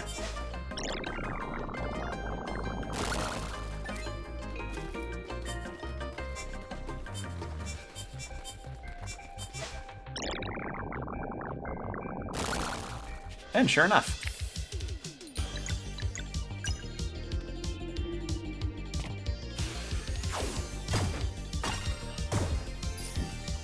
Oops. No, I genuinely mistimed myself there. Oops.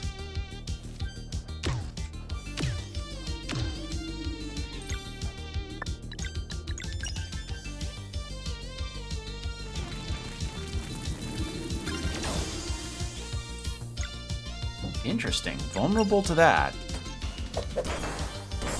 I guess the shield takes on the vulnerabilities of the person that or the enemy that is surrounding it.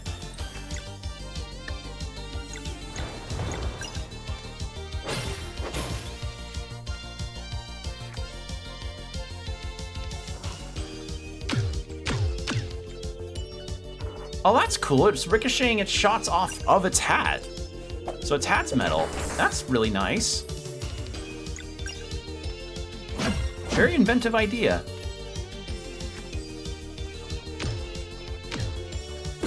There we go.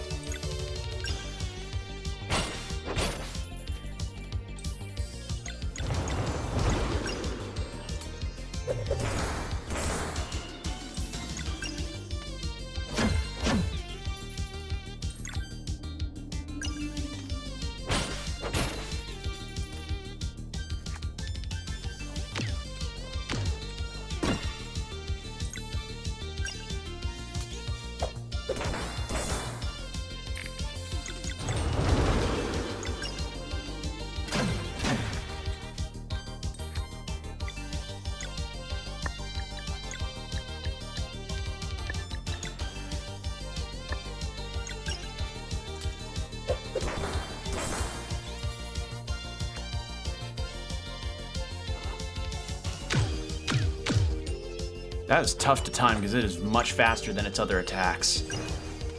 But that's fine. We did it. All right. So we'll use one of them. Well, fuck it. We'll use one of the mushroom soups. Grab this. Is that the platform? Yes. Cool. I don't really need to use another. No, because we'll just do this. Nice. What else have we got?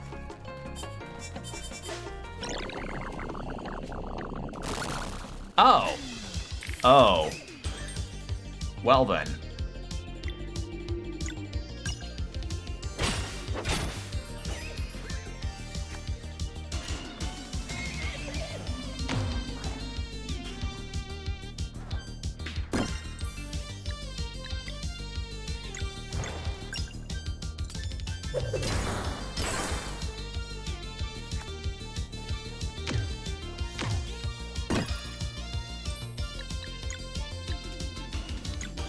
Let's try that.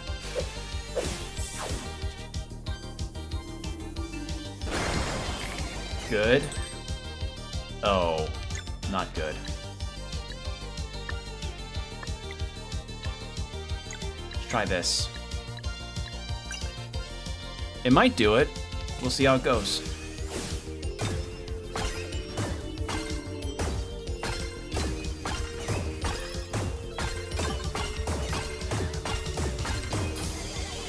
All right. Okay, yep. Did it.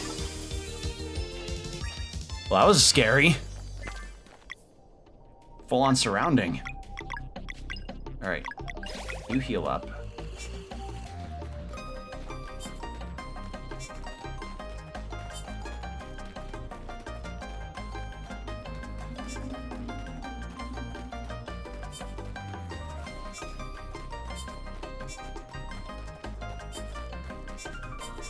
Yep. Okay. How many more of these do we need to find? There's a big desert.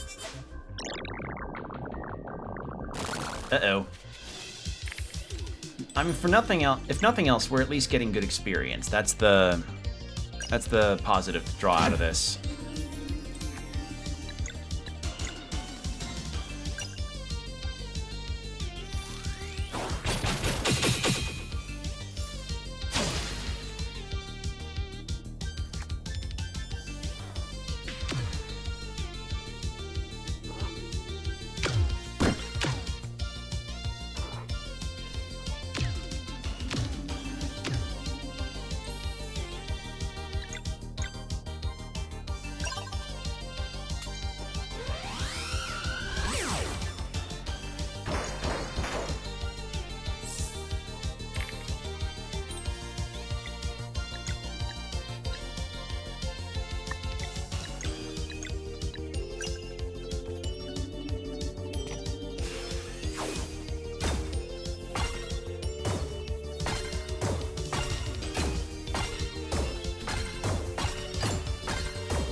There we are.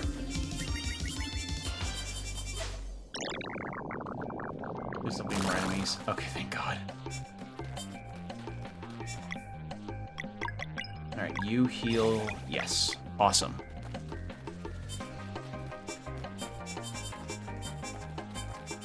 Where was it? There it is. Oh, that's a good find.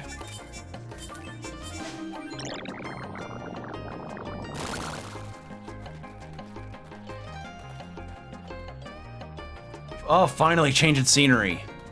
Sweet. That was quite a trek.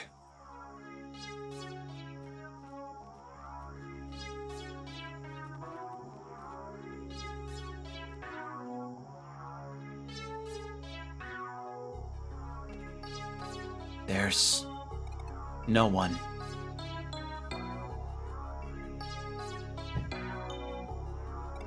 Another setback. Sarai. Cedric detected something here. We have to find it. Lost One's Hamlet. Oh. What are these spheres?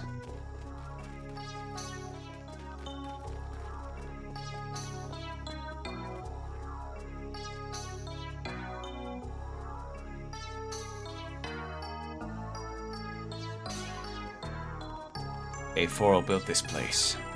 Really? This used to be one of his workshops. And this dome design, we are in a container for souls. A4, why?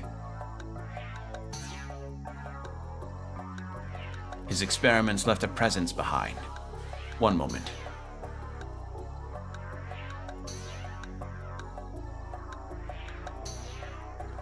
Attention all! This connection will dispel the concealment curse. Those who wish to remain hidden, look away now. Oh. Whoa. Oh? It worked. Hey, I can see you. What color am I? What happened here? Another wicked experiment. I knew A4 was meddling with souls, but to detach living beings from their bodies. So he hides the proof and leaves them here to wander forever? Your friend is a coward. A4's not. These people might know something that can help. Let's ask around. Oh, that one of them just shot off there. I don't know why I looked. Need anything for the journey ahead? Ah, you're a merchant. Again, I'm lacking funds. Like, selling these is good, but they aren't really... Gourmet burger and plain pain dois. Dore? I have no idea what that is. The one who did experiments on us, he was not well. It's good to be able to see each other after all this time. It's a special day for sure. I do not miss the tank. Psst, what? Bust was always a special one. Bust? Bist? I don't know how to pronounce that. Well, what color am I? No, you tell me first. I saw someone darting towards the exit. Don't they know we're stuck here? Surely you won't try to enter the workshop. You know there's something big and dangerous in there, right? I like these little spirit guys. You're solstice warriors, aren't you? How did you know? The dead of a forgotten race know many things. Who are you? I am called Beast? I'm gonna say Beast. Do you know anything about Skybase? Yes, my people remember when the place was built, back when we had physical forms. Unfortunately, the access route went offline after Skybase was corrupted to create the clouds. Corrupted? Yes, it was the first step in the build-up to our world's downfall. You mean Skybase wasn't always designed for nefarious deeds? Oh no, it used to regulate climate and keep our planet lush. It was beautiful. But the evil machine that took over Skybase eventually corrupted its AI core. The creator of the cyborgs, it called itself the Catalyst. So that's where I'll find that bastard. You remember? We thought it erased memories too. We only remember its name. Sarai. It's okay. Just one more reason to get to Skybase. The Speedball network is the only way. Do you know how we could restore power? Yes. When it became clear that our world would fall, we built a failsafe. Amidst the Scarascant spires, I think is how I pronounce that, it hides in plain sight. A titan made of cybernetics and stone, holding a giant block up high. If the brakes are released, it will drop the block, returning the energy that was spent to lift it up. The most primitive form of battery, holding just enough power to support our world's last-ditch effort. We named it Estriste, I think, right? Yeah, gotta be. Estriste. But the entrance to the Sacrosanct Spires is sealed. My people tried everything. That seal is an easy one to break for those who know how. So you can get us in? Absolutely, provided you can find a way to take me there. What do you mean? This one understands. Beast and his people are stuck here. This dome is the only thing preventing them from dissipating into nothingness. As I said, I will help, but you first need to get me there. And I also wish to fight by their side. Tell me, how good of an alchemist are you? I dabble.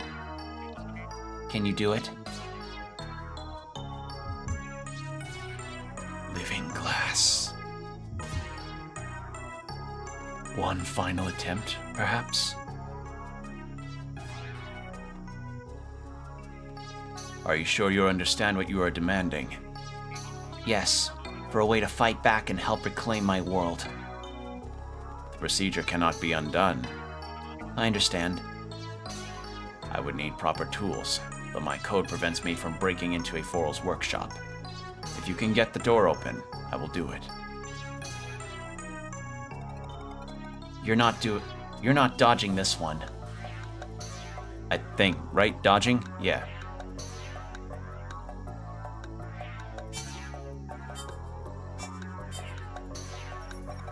Cedric, I'm uploading a 3D scan. Transmission received. Lock level, intricate. Can you make the key? Affirmative. Good. I'm sending the probe to pick it up. And now we wait. Oh, so it seems like we could get a new party member. That'll be cool. But your life... I guess I just never imagined such a long stretch of time. If my understanding is correct, you and Valir are on such a path yourselves. Oh, they have a different, they've got a different, text sound when they talk. That's pretty cool. I like the subtle differences in that.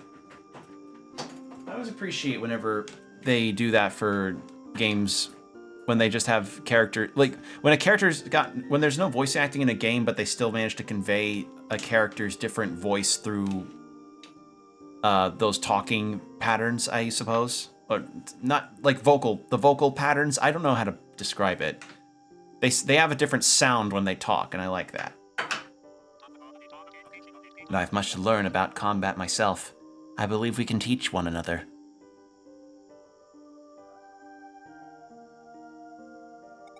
Still, I bet Garl would have managed to make them laugh. Yeah, I bet. I'm sorry, Valir. I didn't mean... Oh no, it's okay. See, I used to think grief was a negative emotion that eventually went away. But it doesn't work like that. It's just always there. So it's not like there's anything you could say that would suddenly make me remember him. Sometimes I feel really sad, and other times I find myself smiling and thinking of fond memories. It's like Zale said, he's always with us on some level. And I think I'm slowly starting to understand that it just means I'm lucky to have had someone so dear to me. Does that make sense? It does. Thank you, Valir. This helps me too. Just like Garl to be the highlight of the day without even being here. Reminding me of the best character in the game. Looks like our key just arrived.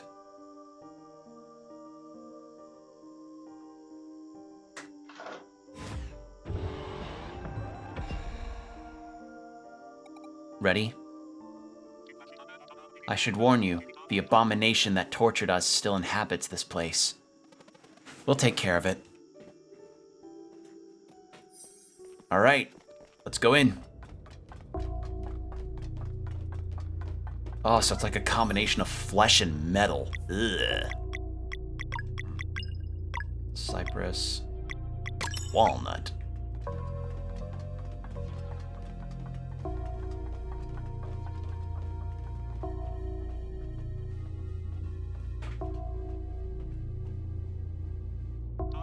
This pod. This is where I was kept all those years. And this one. Core, at long last, you will be avenged.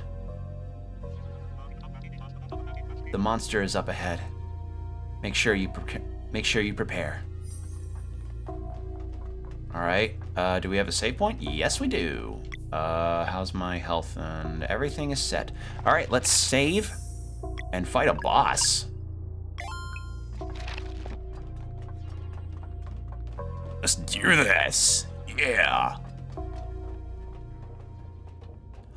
Yo! This is the operator. Seems pretty dead to me. Be careful, Zale. Machines can be deceiving. It's moving. Get ready. Yo! Oh, this thing is... Ooh, it's freaky looking. I love it. Ooh! Ooh, I like it. Ah, ha, ha. Okay, so the arms aren't targetable.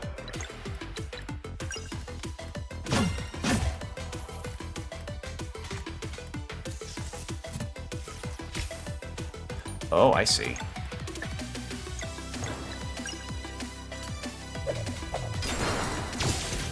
Ah, so that's how that works. Okay.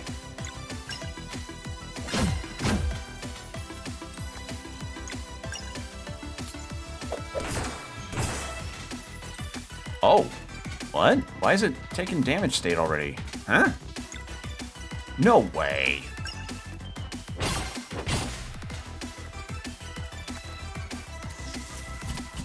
Oh. Oh dear. Okay, first things first.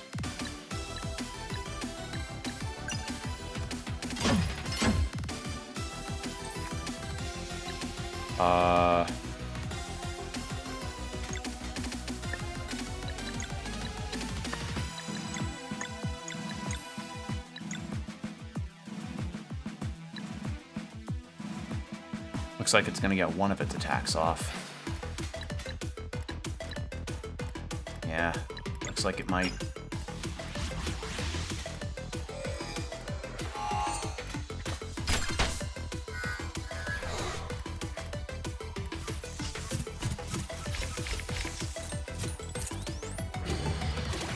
Ah, I see.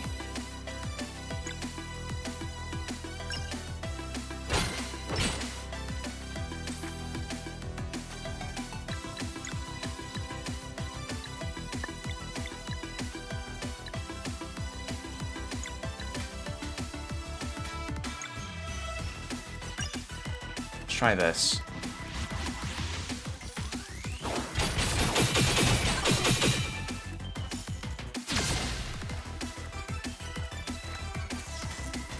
Well, okay, this is where the difficulty is lying. I need to keep attacking it before it heals itself up. Okay.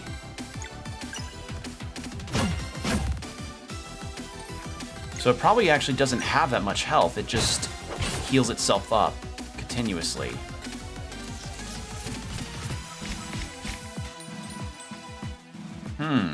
Cool idea.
No. I mean, unless... I'm trying to think on this one. This is a tough... Okay, this could be a tough fight. Okay, now its state has changed a lot more. Ow. Trying to block it, it's tough.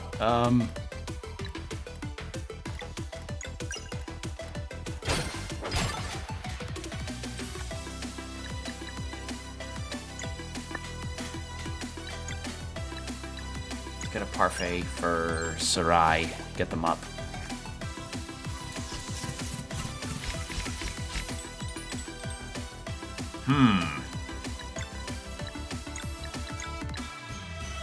No. No. I'm trying to think on what could work. God, if only I had the ultimate up. I mean...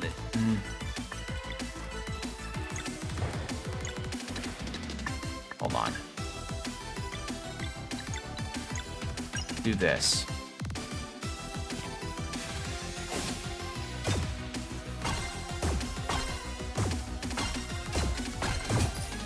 Shit. Well, that could have gone better. How about this, then? Vespertine Canyons. Canyons? Cannons, not canyons. No. Not the right word. That wasn't even close, Will. Come on. Okay.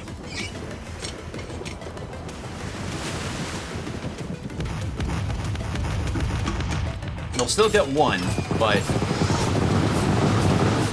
taking care of all that and giving it some hard damage is good.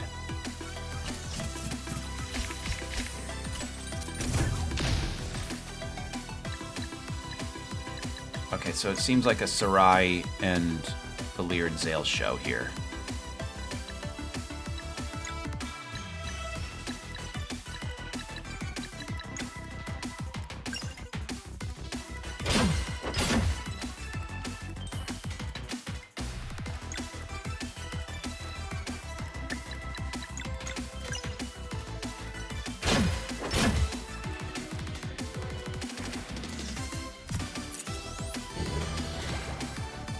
Okay.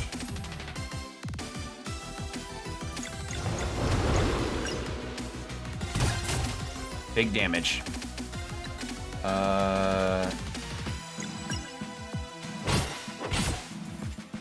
man, it's getting even grosser looking.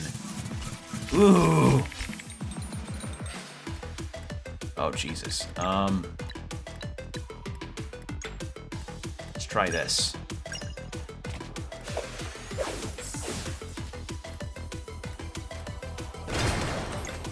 Okay, that did something.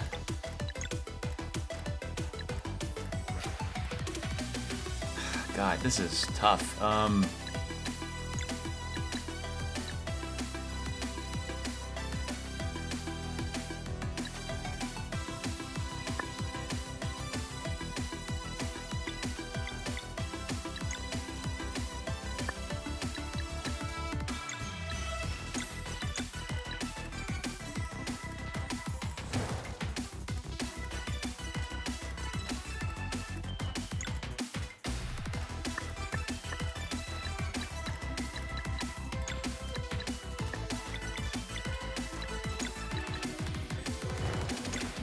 Heal them all up.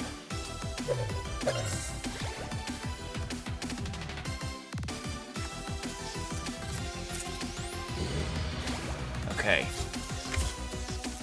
You get 2 heals and you're attacking. Not attacking yet.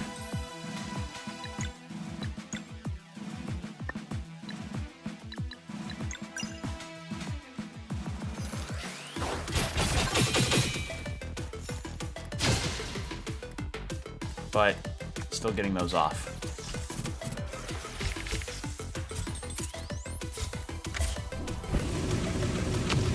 Ow! Is another one? Yup. Okay, and Valier's down. Okay then.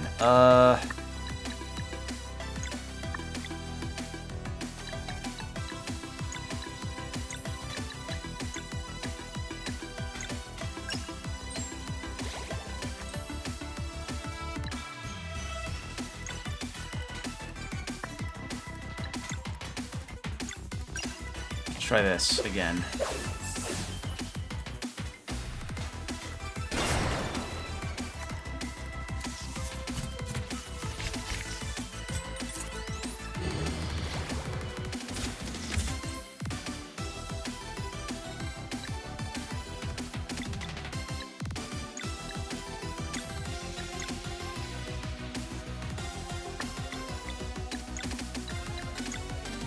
Try Lunar Shield.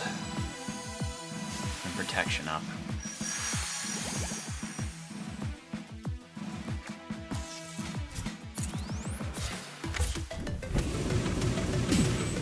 Oh, good idea there. Try his ultimate. Or, yeah, see how that goes.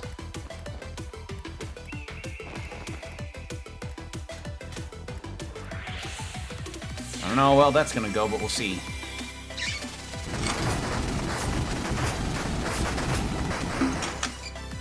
Well, that delayed them too. Oh, fantastic. That's awesome. In that case,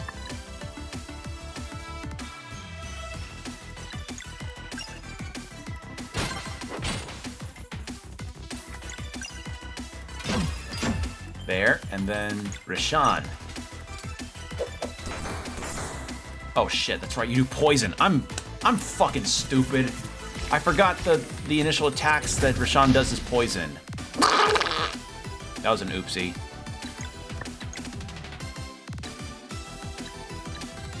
Oh, I could use Axe Strike right now.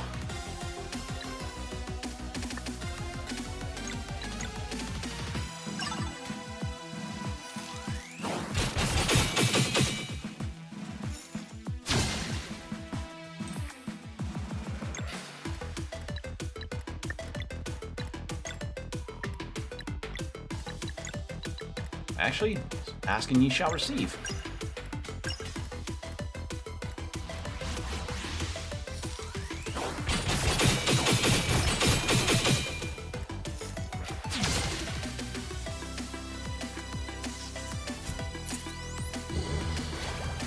Okay. How many orbs is that? 3? Okay.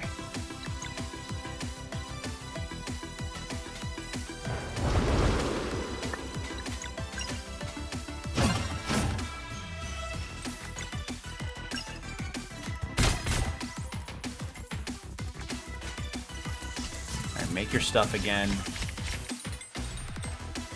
Ooh, this is hard. You do phase shoe on that one.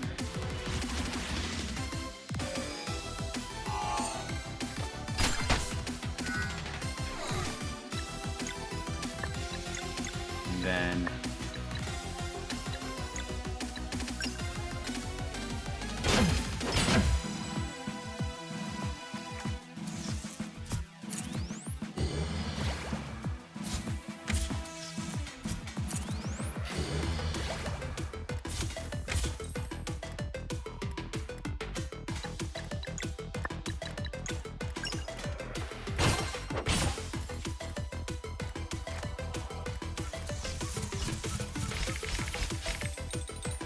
this is a tough fight.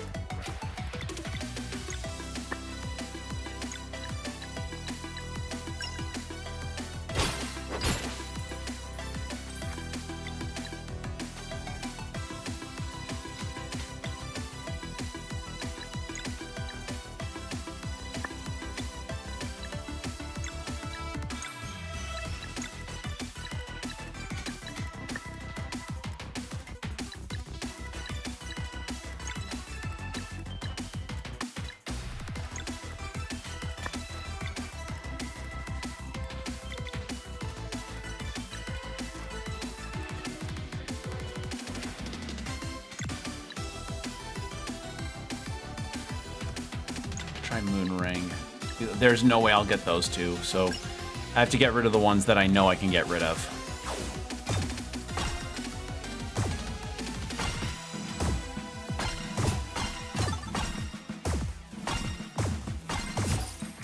Shit.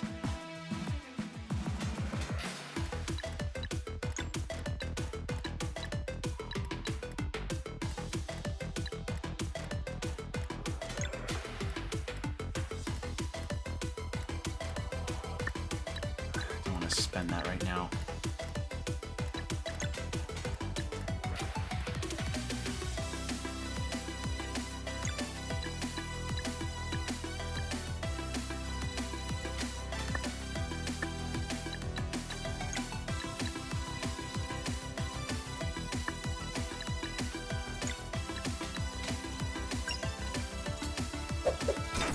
Fuck it. There's nothing else I can do about that.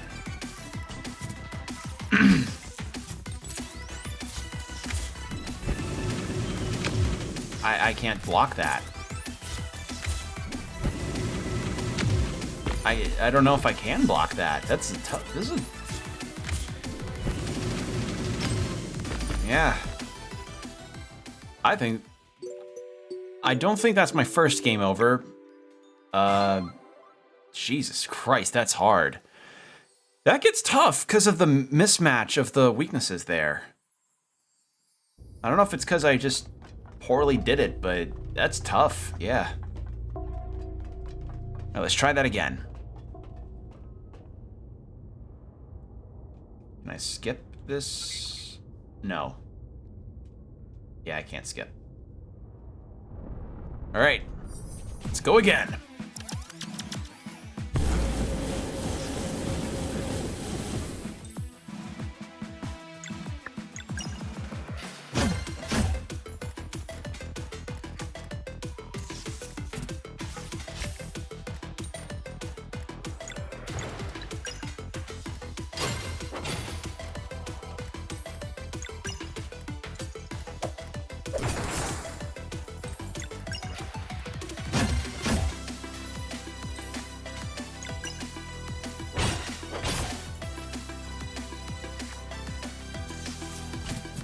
All right, two.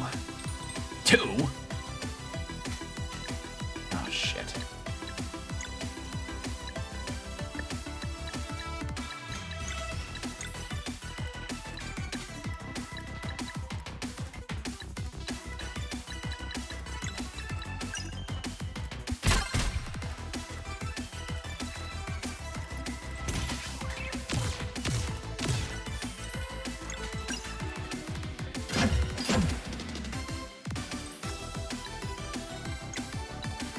Heal up on Valir. There we go.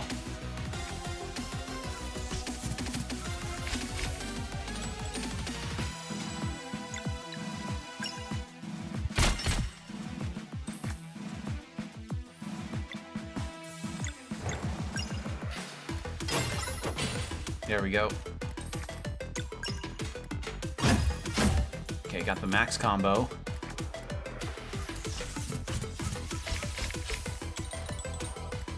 Okay, here's where shit gets dicey.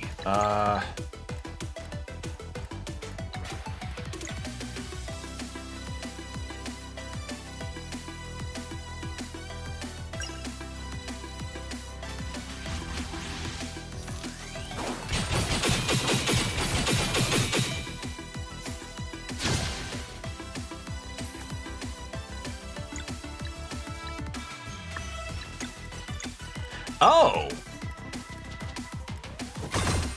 Well, it still only counts for one, so that's something to keep in mind, but that is a thing. Okay.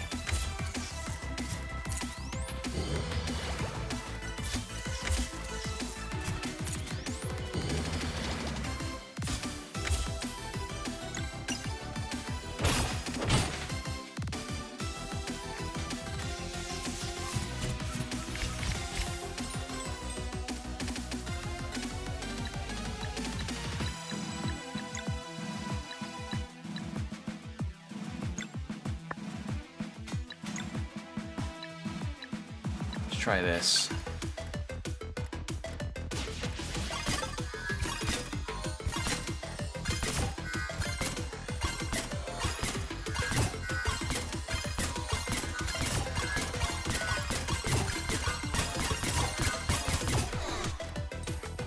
Big damage.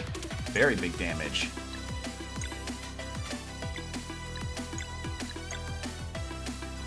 And then we'll do a dash strike.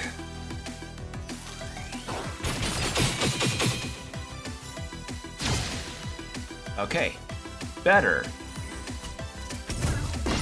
Haha!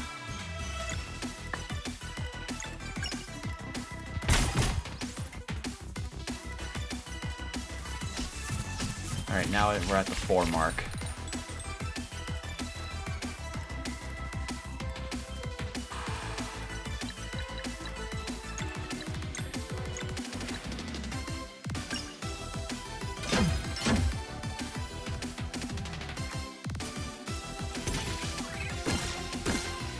There we go. Okay, that went better.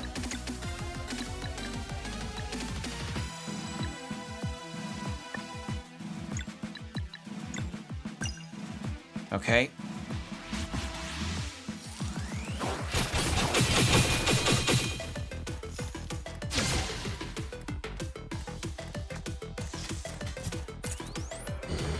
It seems like it does reduce the effectiveness of the healing versions if I get it down to 60-ish%. So that's good to know. I'm saving the ultimate for more weakness hitting.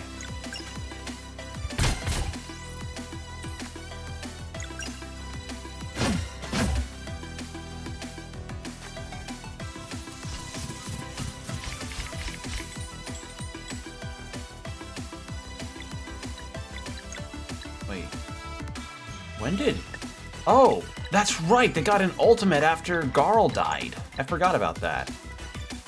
Well, I'm not going to use those because I'm going to use the Vespertine one. Because those are going to be Sun and Moon-based moves.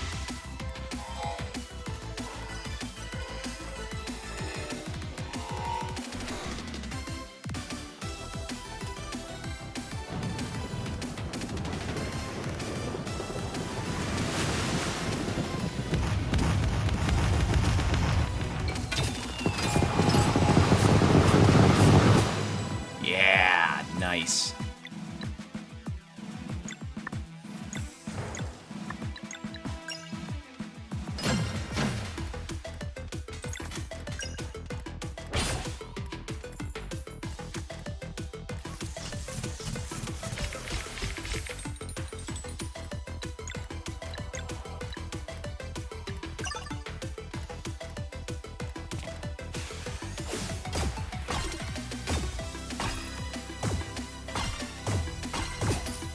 God damn it, that's so...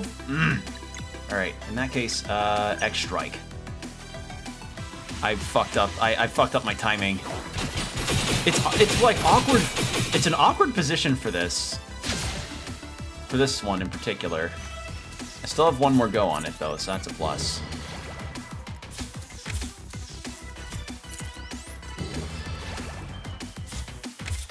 I just need to not... Oh. Uh-oh. Well, never mind then. I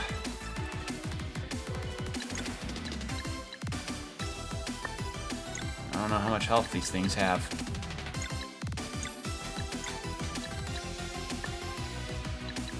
Well, this is awkward. I guess just attack the head. I can't do anything against those. I don't know if they have a health thing. Oh, so I can block it. Alright. It's just... still does a shit ton of damage. Okay, so if I see that sort of purplish blue liquid, that goes down first. Good to know. This is a tough fight. This is the hardest boss I've encountered so far. Alright. Let's go again.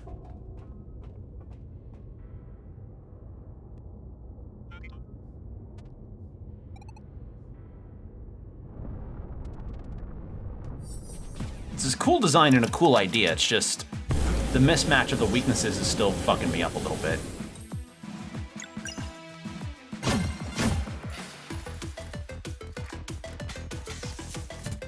All right, what do you got?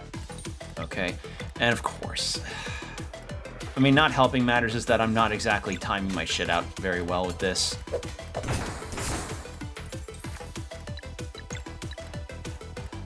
Like I'm somehow keep picking the wrong character for the that would have had the right weakness hit.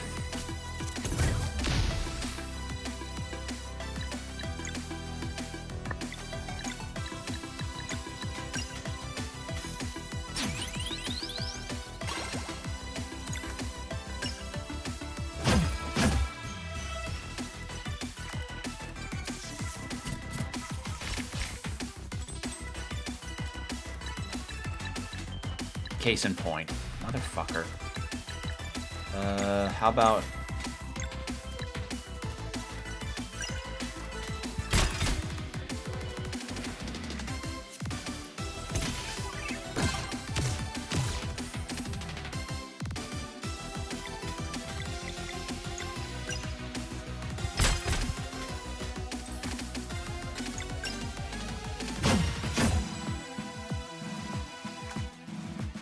I mean, not helping matters is that I'm coming in here with equipment that is not up to par, unfortunately. Yeah.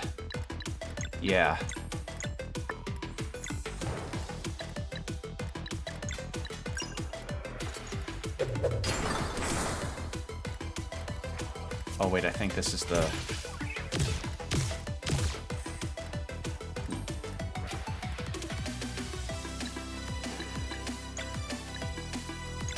Parfait.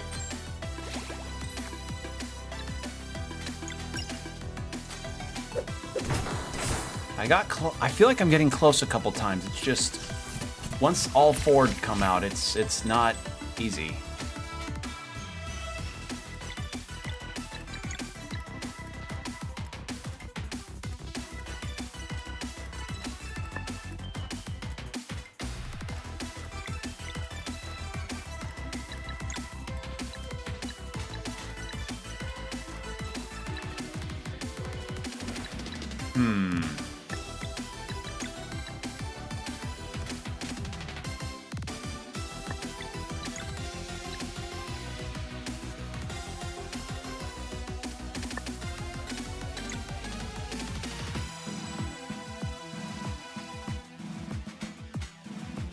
Thinking,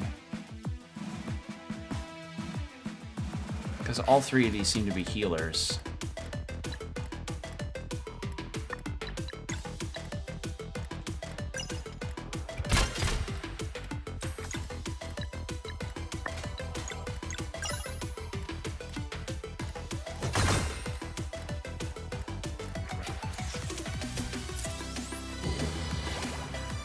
So all 3 of those heal. Yeah, let them. I don't care. Because the breath attack is the one that scares me the most. Just like in Dragon Quest, the breath attacks are the things that scare me the most. And I don't have Insulate as a spell here, so yeah.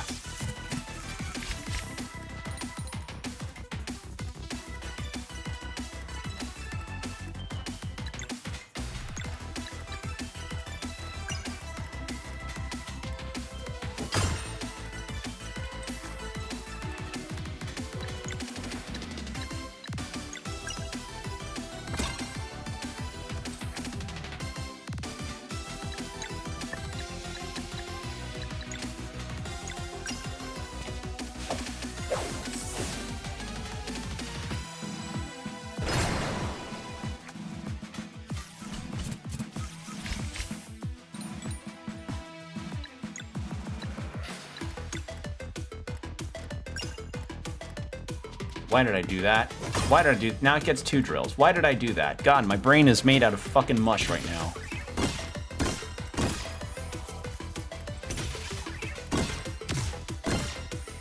My brain is actual goddamn mush right now. Hey. Skills. Healing Light. On you.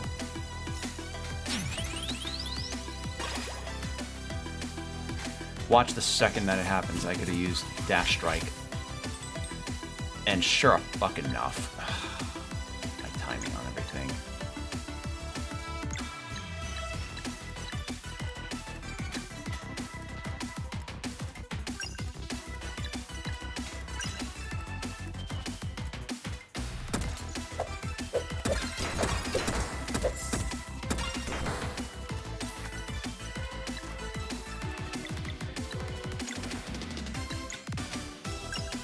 Okay, let's do that.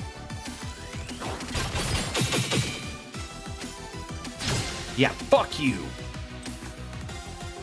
Alright.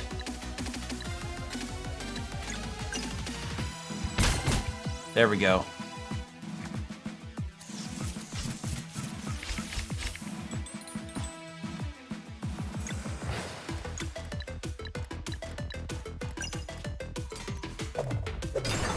There we go, and then we'll bring out the... No, the Vespertine. No. If it's a heal...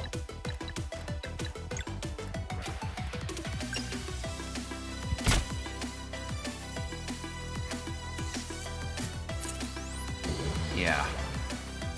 If it's a heal, I'm not too broken up about it.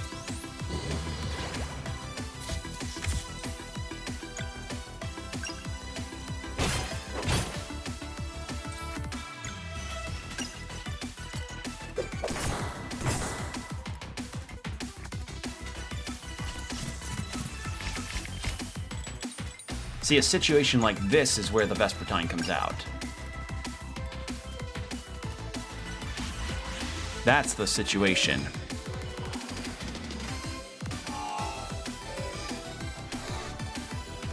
You don't have to wonder what the crew actually thinks when they see this kind of thing. They're like, you know, Captain, I know we follow you through thick and thin, but, what the fuck?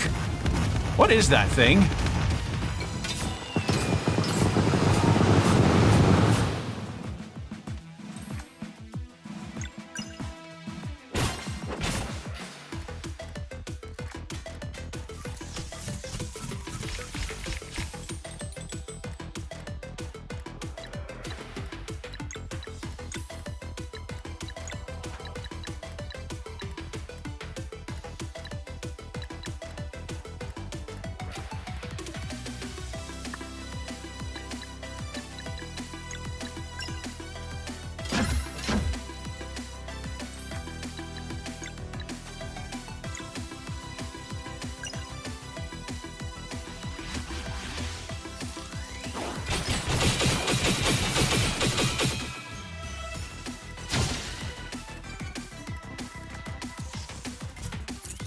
Yeah, don't get too much of a big heal.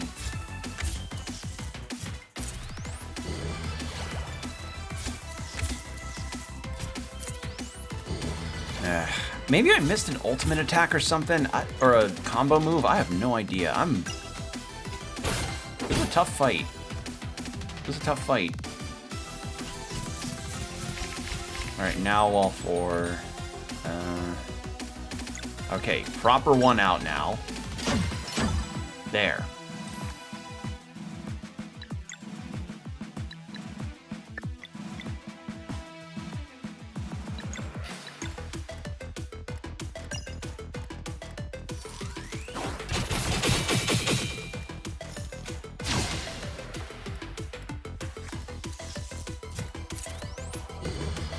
So this guy's now going to get slightly larger heals.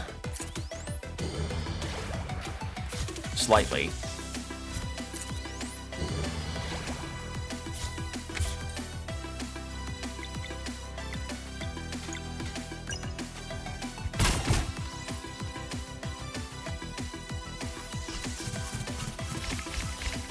Alright, what have we got? Moon.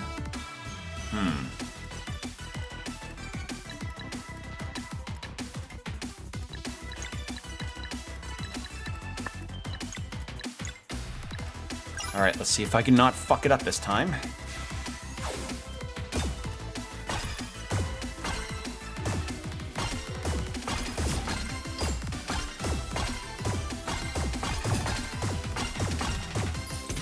Okay, that was better.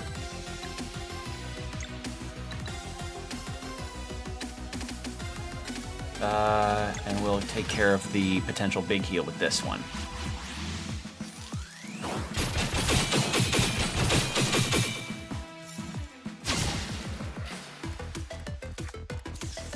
There we go.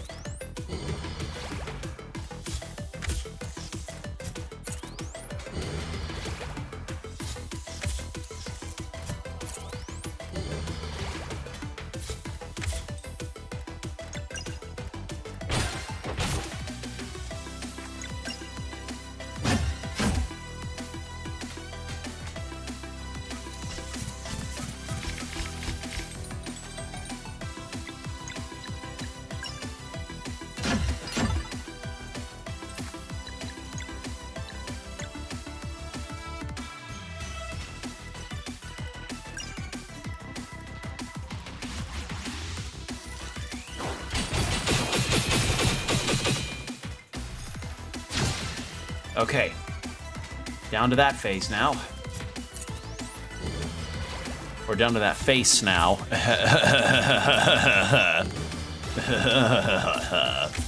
Funny.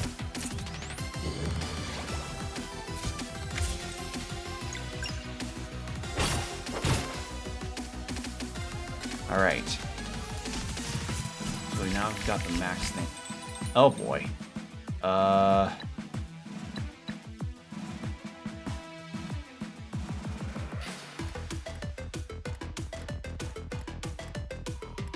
I swap for Rashan? I think so. Well. Yeah, I swap for Rashan. Because a dash strike, well, yeah, dash strike could eliminate some of that stuff. Oh, except that, fuck. Never mind. Okay, well, at the very least, the...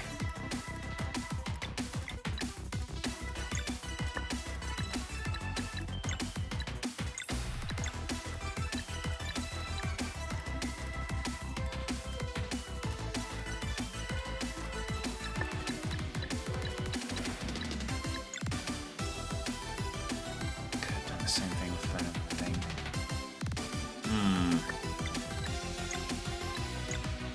Do a dash strike.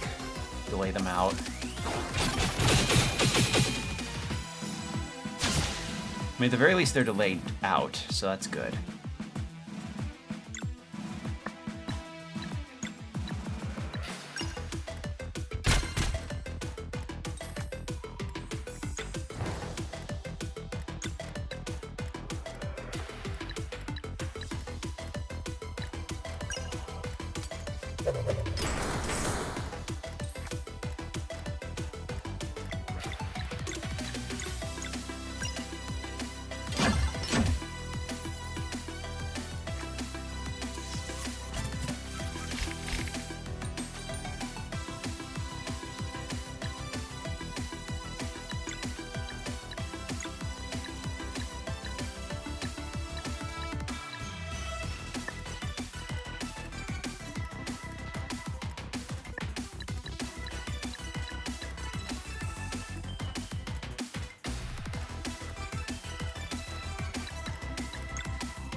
the fire. This is the breath one. Got it.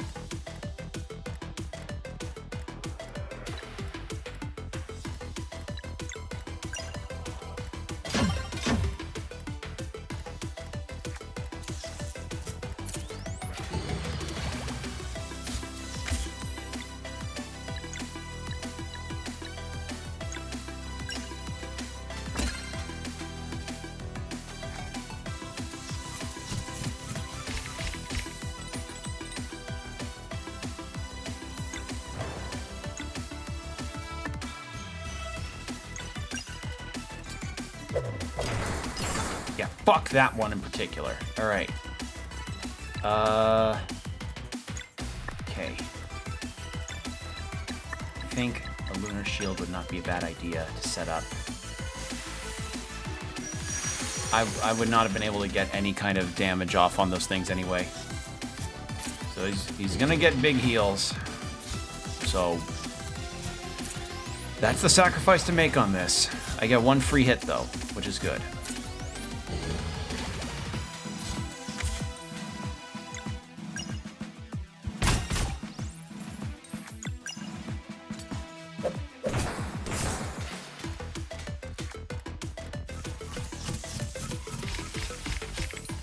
Okay.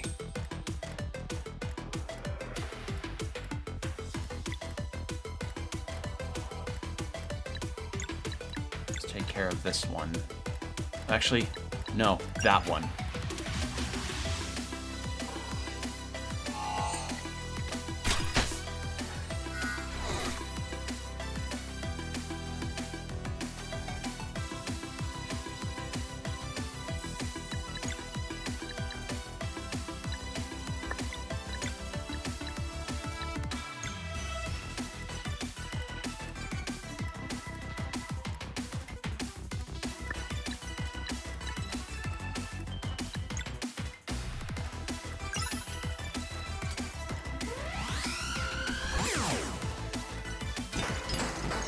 Fuck that thing. Those, at the very least, are single target hits.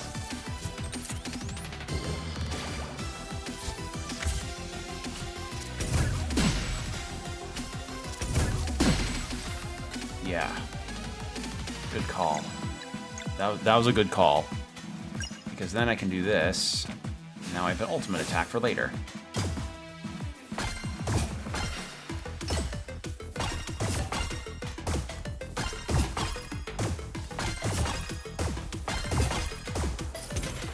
There.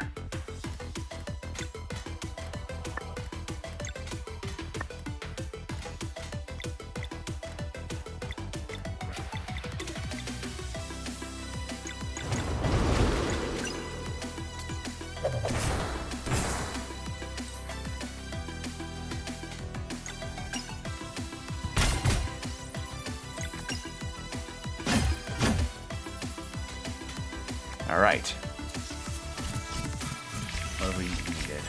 What do we need? Okay, I can do that.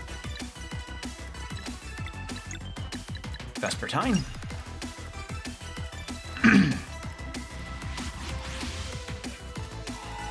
And then it'll be go to Valir for Moonerang, and then Zale for a magic boosted attack. Sorry I've been quiet for this boss fight. I've been trying to think and focus on this.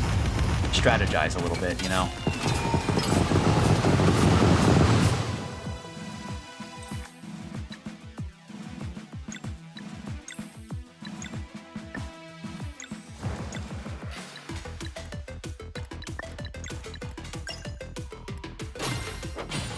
Okay. And yeah, it looks like it doesn't do any damage. Good thing I had just enough MP. Oh man, I'm so happy.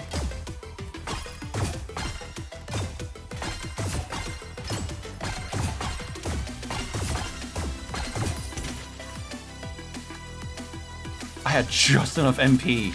Oh, I'm so pleased. Ooh, that could have, yeah. Very pleased.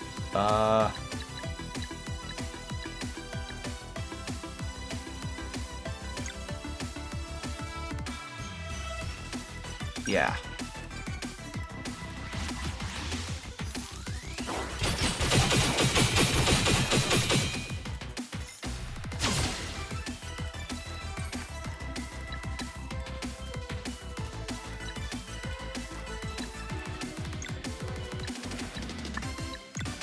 kind of... don't have anything else for this. Could lessen this one. That way he only gets 2 heals, and then Belir can go get next. Unless... Okay.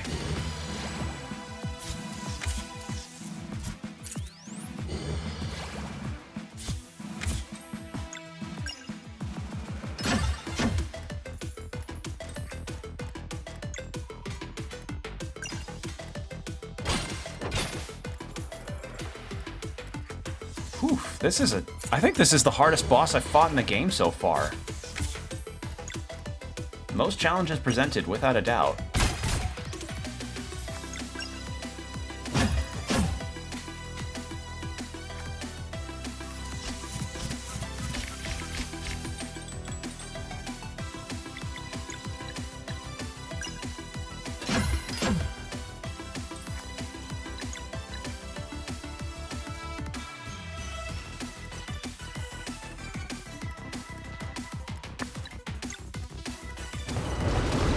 Let's try a boosted X strike. See how different that is.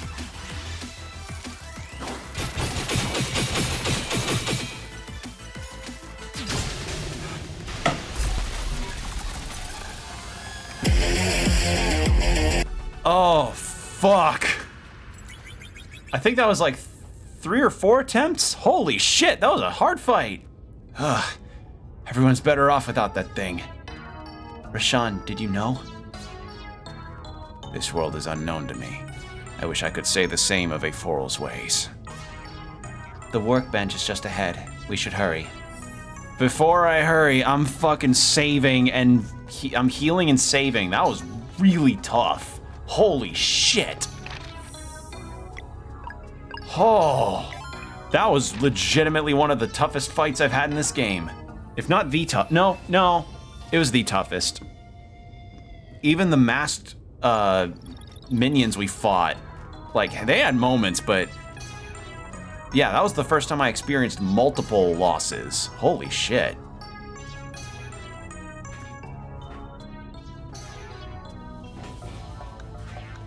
Yes, this will do. Living glass will only materialize for a soul that carries unwavering determination. One last time. Are you absolutely sure that this is what you want? I am. Then follow me.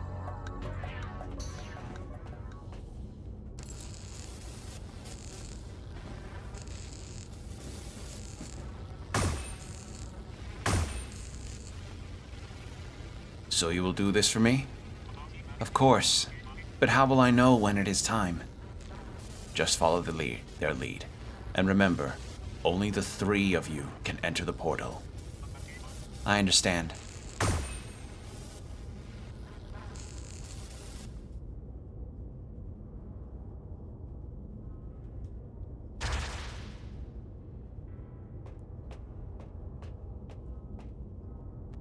It worked. Oh, cool! I can feel. Beast. Nice. Glass is a very fragile material. I bound its living properties to your mind. You must always have purpose, for this vessel is only as resilient as your will is strong. Then I am invincible. Thank you for giving me physical form again, great alchemist. For centuries I have longed for the chance to reclaim my world. To the Sacrosanct Spires, then? Are you sure you can get us in? Definitely. The crazed cultists won't take kindly to trespassers, but I am eager to test my new form. We will deal with whatever comes our way. I look forward to fighting by your side. The spires are in the northwest corner. Let's hurry. Yeah! Yeah, I don't know if Beast is how I pronounce their name or not. It's, like,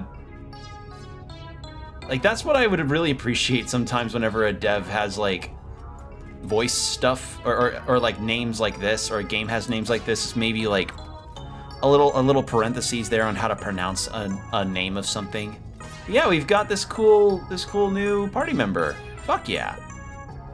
I wonder, does Teeks have anything new to say for... about our new party member? Because she did with Rashawn. I just don't know if she did with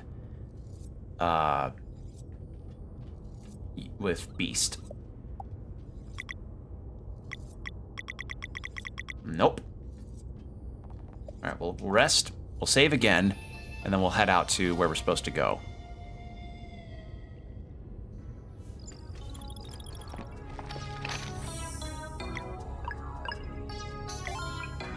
Sweet. Cool party member, but I still miss Garl. Like, genuinely, I really do miss Garl a lot. He was just the best. He really... I don't know. What do the others say? I don't know why I looked. Okay, they don't have anything new.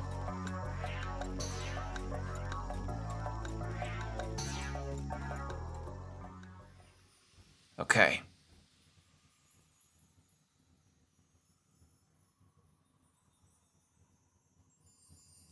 So I think we'll make it to where we're supposed to go.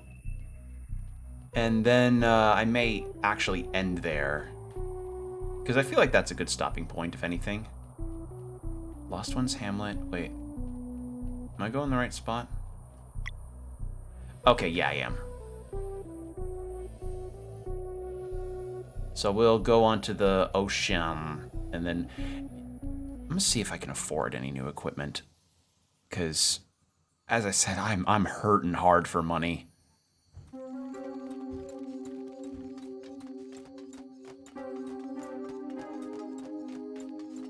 Okay, now.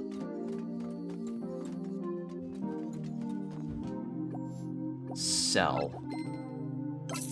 Oh, I could afford it. Yeah, I think I could.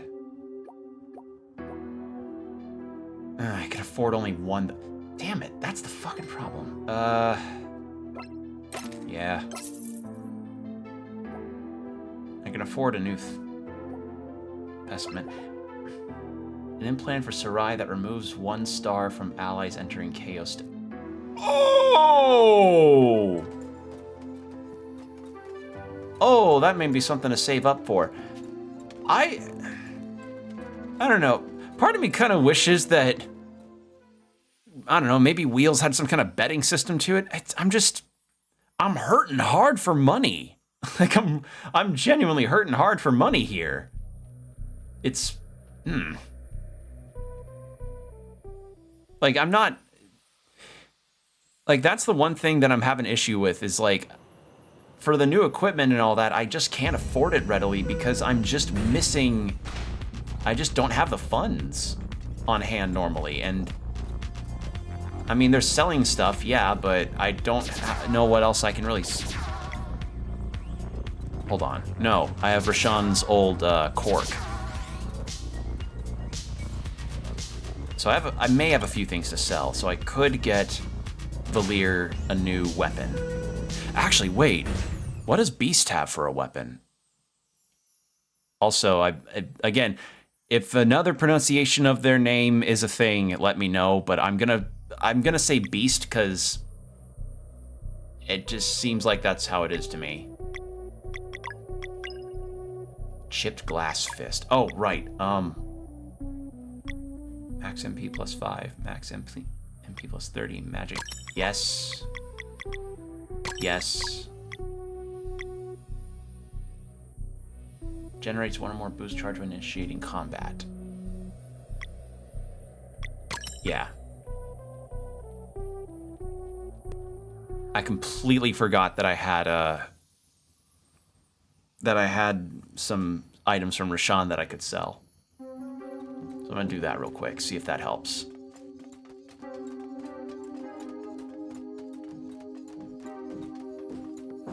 All right, and sell. Okay, I have quite a few things. Oh. Yeah, some of Garl's old stuff too. Oh, I don't know when I got that. Oh, so I do have some things that are just better. do have some better armor. Oh, I wish I knew that earlier. Alright, equip to you. Sell, yes. And then... equip. Who actually could use that? Zale needs the defense because he is technically also a healer. You take that. You're gonna have some unique stuff. You're okay. Rashawn. Okay. And then we'll sell the sky armor, the dockery armor. We'll buy. I think we can afford that. For 2 of them, even.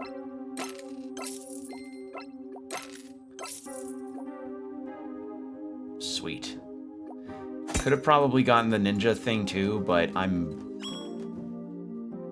Cypher, huh? I need to find that somewhere. But yeah, alright, cool. So we got that sorted. We have new equipment now. Awesome.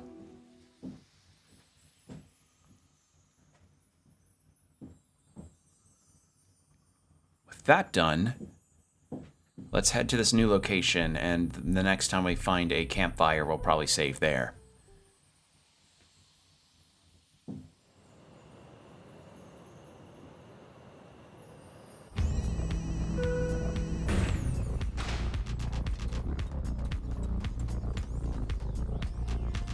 Let's just hope this trek is quick.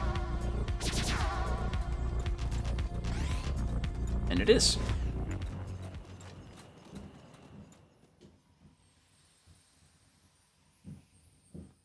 All right. Yeah, this is... it'll be interesting to see what their skills are like. And actually, I can check it now. Oh, elbow drop. Moderate, blunt, and arcane... Oh! Oh, finally, someone dedicated to this stuff. Ooh, dedicated to arcane damage and blunt. Oh, thank you. Because I was having enemies have like 4 blunts on a lock for their attacks, and I'm like, I don't know what I can do about that. Oh, thank you. Thank you, God. Okay, so that's a thing. What's this? Speedball network station. Okay. Noted. So I'm guessing I can also warp between Valir and Zale's world and this one. Oh, this place big. This is a big place.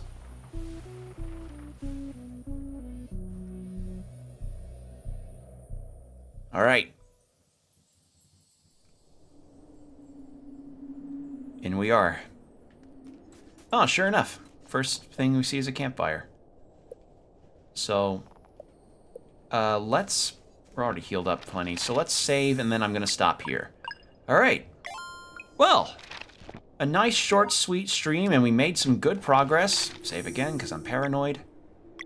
Actually, we'll probably make a new save here. So, yeah. We got to make a lot of progress today, which is nice. Got a new party member. Learned that Sarai is really a cyborg. Oh, the title screen's different too! Ooh, cool! I like that. That's nice. Wow. Huh. Neat. That's a really nice, that's a nice little change to indicate how far we are. Okay. Well, that's really nice. So, that's gonna be all from me for tonight. Hopefully you all enjoyed yourselves. Thank you for watching. I really appreciate you guys coming by to check out the streams. I'll make sure to update you all on socials about any future streams regarding, you know, subjects to change as it happened recently. But yeah, for the most part, everything's gonna be same old, same old. And yeah, that's gonna be all. So thank you all. Again, I really appreciate you guys coming out to watch and just getting to chill out. So yeah, I care about you all a lot. Love you all. Take care, everybody. Stay hydrated. Keep your postures checked, and I'll see you in the next stream. And yeah, take care, everybody. Bye.